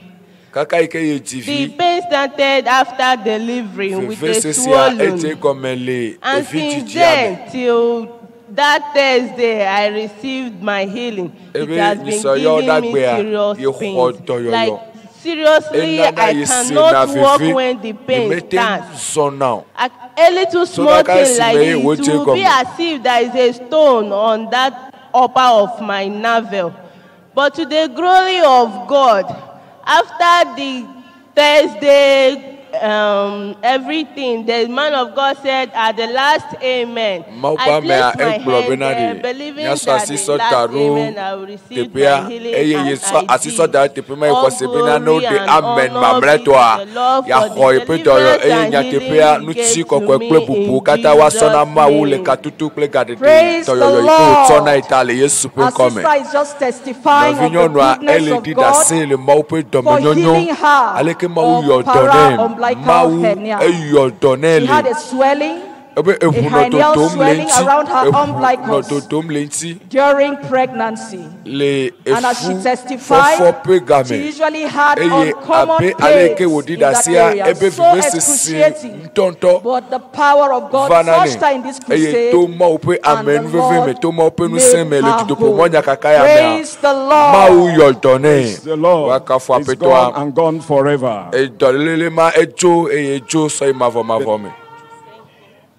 The next testifier.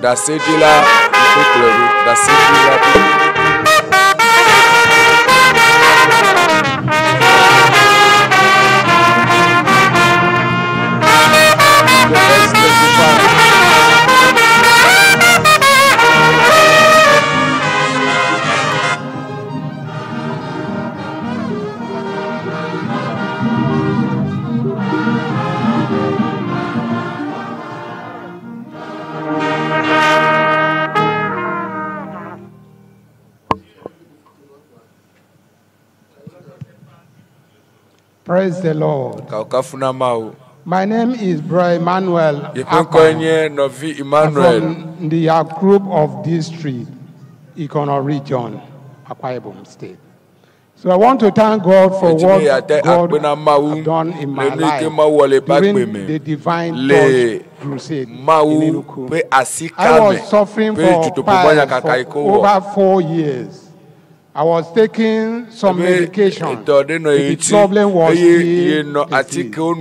so by the grace of God, during that program, the Lord healed me. Not only that, the second testimony, I was having the excess urinating. So the thing was so disturbed. The thing started when I was at Agamba this year. So I have to call my wife and told her that this is what is happening, and told my brother as well. So they told me that I should try and visit home, but I was unable to visit home. Then during the program, so God healed me. I think one of the program, I have to, when I come to the church, during the short time that I entered the church, I just went out to urinate about 3 times. And when I discovered that I would distract the attention of the congregation, I have to carry my chair outside the church to sit down so that I can have the access to go and urinate. Praise the Lord. So I didn't know that that was the last day God gave the devil a technical knockout. Praise the Lord. Praise the Lord. 4 years hemorrhoids and excessive urination, technically knocked out by the power of God. The Lord will do your own in Jesus' name.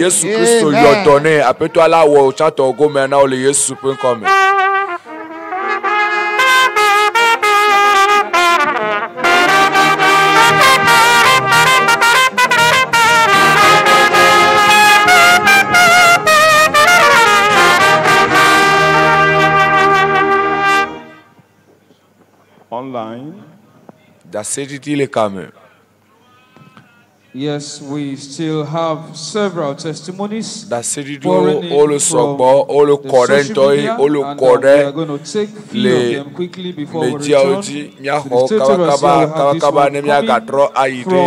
the GS Facebook page, this Pastor Young Haka is suffering from 12 years of bad sight, but after the prayers of the man of God tonight, the 12 years of bad sight disappeared, and now he can see clearly. And this one is coming from Bayelsa State, Yenagoa precisely.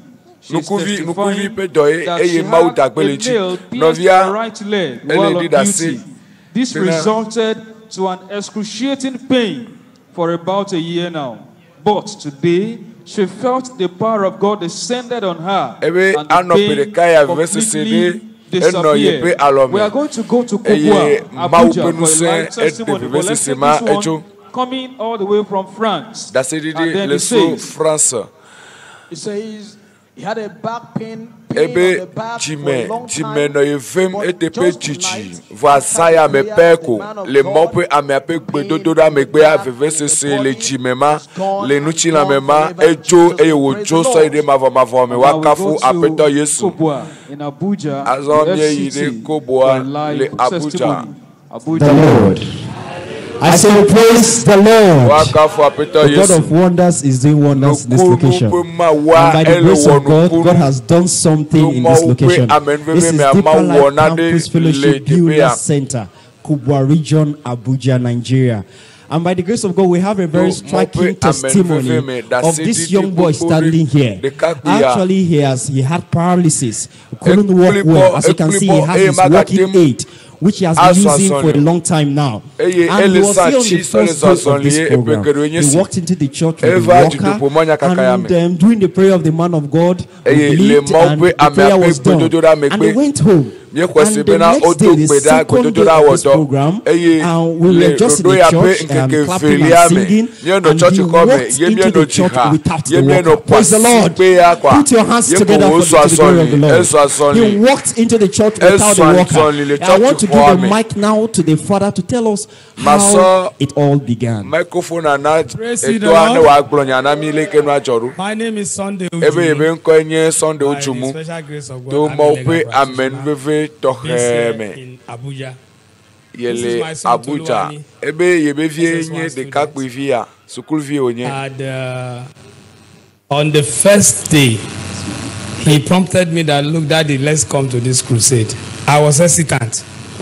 I insisted. So I had no choice than to come with him here. So the first day we left after the prayer of Gio. Then the following day, which was on the 26th of November, that's Friday, after dressing me up in the morning, getting to set for the morning, he said, Daddy, but Pastor Kumuyi said that you should throw away the worker. I said, yes, that's what he said. And all of a sudden, before you say, I saw him standing up and started walking. And since that day, he has dispensed with this worker. I was just watching and see, am I really? Is this a film or reality or whatever? Praise the Lord. So we want to see him walk now on your own. Walk to your seat. Walk to your seat. Walk to your seat. Walk to your seat. The Lord will do it permanently in the name of Jesus. Praise the Lord. From the GS official Facebook page, we have Anita Cambra, who said he had been suffering from halitosis. Halitosis is a situation, a health situation where you have a bad odor and very bad breath. And these had lasted for a long time. But tonight, after the prayer of the servant of God, all of those symptoms completely gone. And healed, praise the Lord. And now we return to the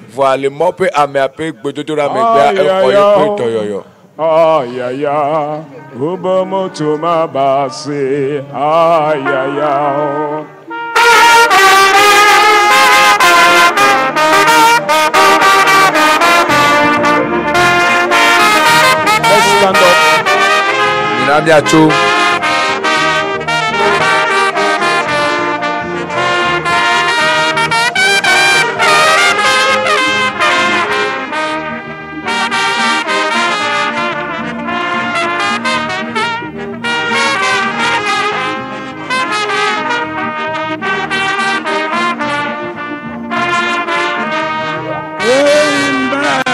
Amen. Let's close our eyes for prayers as we bring tonight's program to a close. Heavenly Father, we thank and bless your name this night. We appreciate you for your supernatural touch you've experienced in this crusade across the world. Thank you, Lord, for your servant apeto akpe na ole wo dochola yike ne san eye ne so katutuva ne so doyova ne so kadedeva na ameyo le to abusam pe efuwa meme mie troso bubuso na ole saya mele Yesu Kristo penkome mie le to gbira bena ameyo kata didase bakple ameyo mepo didase hado enu yike ne wole wo pe agbe mele saya mea enu mala chi wo pe agbe me dale Yesu penkome apeto ape ale yike mie tro ina mia pe no poa mi to gbira be wonto na kplofi wo de diresa re ape me eye mie to gbira mi so wo dochola so de asiome benare ale le sama katro tonu senenema katro siamine nenema eye na troso nu ye yo agade ye pe agbe ale bena echo ikenya gaba peta yenya gaba peta le wo afotea o wo yayira o ne gba tudu koromia pe agboji to e amaji eye to amesia meke vadu mo maya kakaya mele anyi gba katanjia wo ya ne koro pe agbe me apeto agbe no ela bena le domia pe gbododo ranchinami le Yesu pen kosesia me mi to pedale eye amesia me ne kro amen sesere. Tomorrow is the grand finale. Make sure you invite your friends.